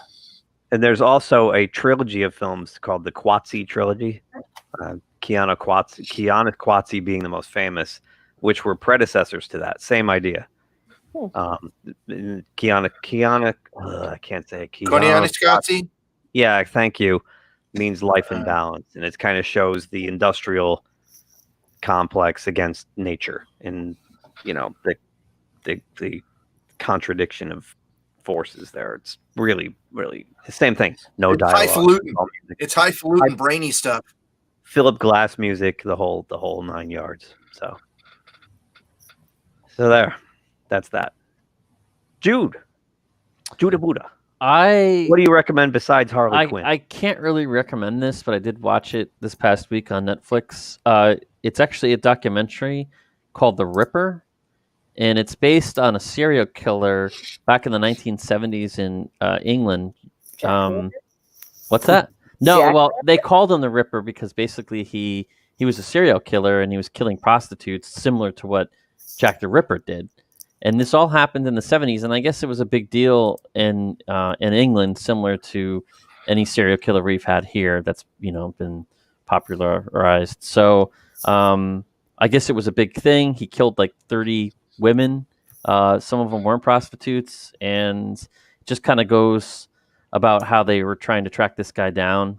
And there's a little bit of like Zodiac Killer in it. Like there's messages being like tapes being sent to Scotland Yard, and they're trying to figure out if it's really the serial killer or someone playing as the serial killer. And I guess it caused a huge thing in England in the early 80s where they were saying at one point that young women weren't allowed to leave the house, and all men were leaving and going to the bars and stuff, but they wouldn't let the women do it, and the women were freaking out, saying, "You can't tell us what to do." But this guy was murdering like almost every week there was a murder. So it's like a 4-series documentary on this, and finally they caught him, but it wasn't as good as I thought it was going to turn out to be. It kind of fell flat, so I wouldn't recommend it. But I don't know. That's what I've been watching. Okay. Stace hat. Okay. Or are you 5-tac 3Y? Yeah, I am 5-tac 3Y. Yeah. I watched a couple of things. First of all, I've been listening to the World War Z book on tape, or whatever audiobook. It's very good. I took Pete's recommendation on that. Yeah, I just heard one that was obviously Alan Alda telling the story. Story. It was pretty good. The former vice president. Yes, it was interesting. Like it jumps up kind of all over the place. So it's definitely visual. You can definitely like see it in your mind when you're listening to it. It's really good. I love that concept of it. It's so great. I love Max Brooks. He's amazing. But I watched this show that just came out on Prime Video called The Wilds. I don't know if it's about like these teenage girls that like crash. Their plane crashes and they end up on this island, but you find out that they're being manipulated and but it's for like this greater cause. But then like the underlying, it's kind of, I don't know, but that's whatever. I don't know. If you got nothing else to do, that's okay. I just started watching Bosch. I don't know if anyone's watched that, but it's pretty good on Prime Video. It's books, I guess. I don't know. That's it. Nice. That's a lot of stuff. I watch a lot of stuff. There's more too. I've been watching other stuff too, but Edson, what do you got? I too have been listening, and I'm in the middle of the World War Z audio. Oh, really? And it's a great experience. It And is. I just love it. It's like I'm so glad you recommended that, because Me it's too. like compared to the movie, it's really oh, the movie's like not even like anything. The scene in India at the harbor is just absolutely terrifying. Oh my god! I know. Yeah. So is this the one that's World War Z, an oral history of the zombie war? Yes. That's the one. It's Try to such get the a great unabridged one. Concept. It's Get the unabridged concept one. is amazing. Like it's like it's like you're listening to history that didn't happen, really. Right, but it feels like it did. It's awesome. It's So set good. up perfectly. The way the reporter goes around and gets all the key players in it's Now, all do you over guys the world. do you guys have Audible, or do you just download the audiobooks? I bought the audiobook. Oh, okay. I wound up getting it from the library. So Oh, cool. Did you? Yeah, it's bought. It was like $12 or something. Like that. Yeah. Go for the unabridged one, because that gives you Yes. more stories. Yep. Really good. Yep. And I also started watching. I know it's like 5 seasons into it now, but so I started watching The Expanse. It's pretty good. Is it? I like it. Yeah. It's like, I mean, obviously Like science sci-fi. fiction. Yeah, sci-fi. It's based on a series of books. Okay. It's on Amazon. Yeah, and it just got the 5th season just came out, and now I'm like in the first one. So it's pretty good. If I'm not mistaken, there are 9 books, and I think each season's based on a book. Oh, okay. Oh, okay. I could heard be wrong, but- Gary talking about it, so I just started watching it. Yeah, the usual nerd crew we follow on YouTube are all raving about it. And Robert Meyer Burnett's all excited about it. Yep. Oh, It's cool. good. I like it. Yeah. Nice. I don't have much. I watched Pleasantville. I love that movie. I haven't seen Pleasantville in about 20 years, Oh wow.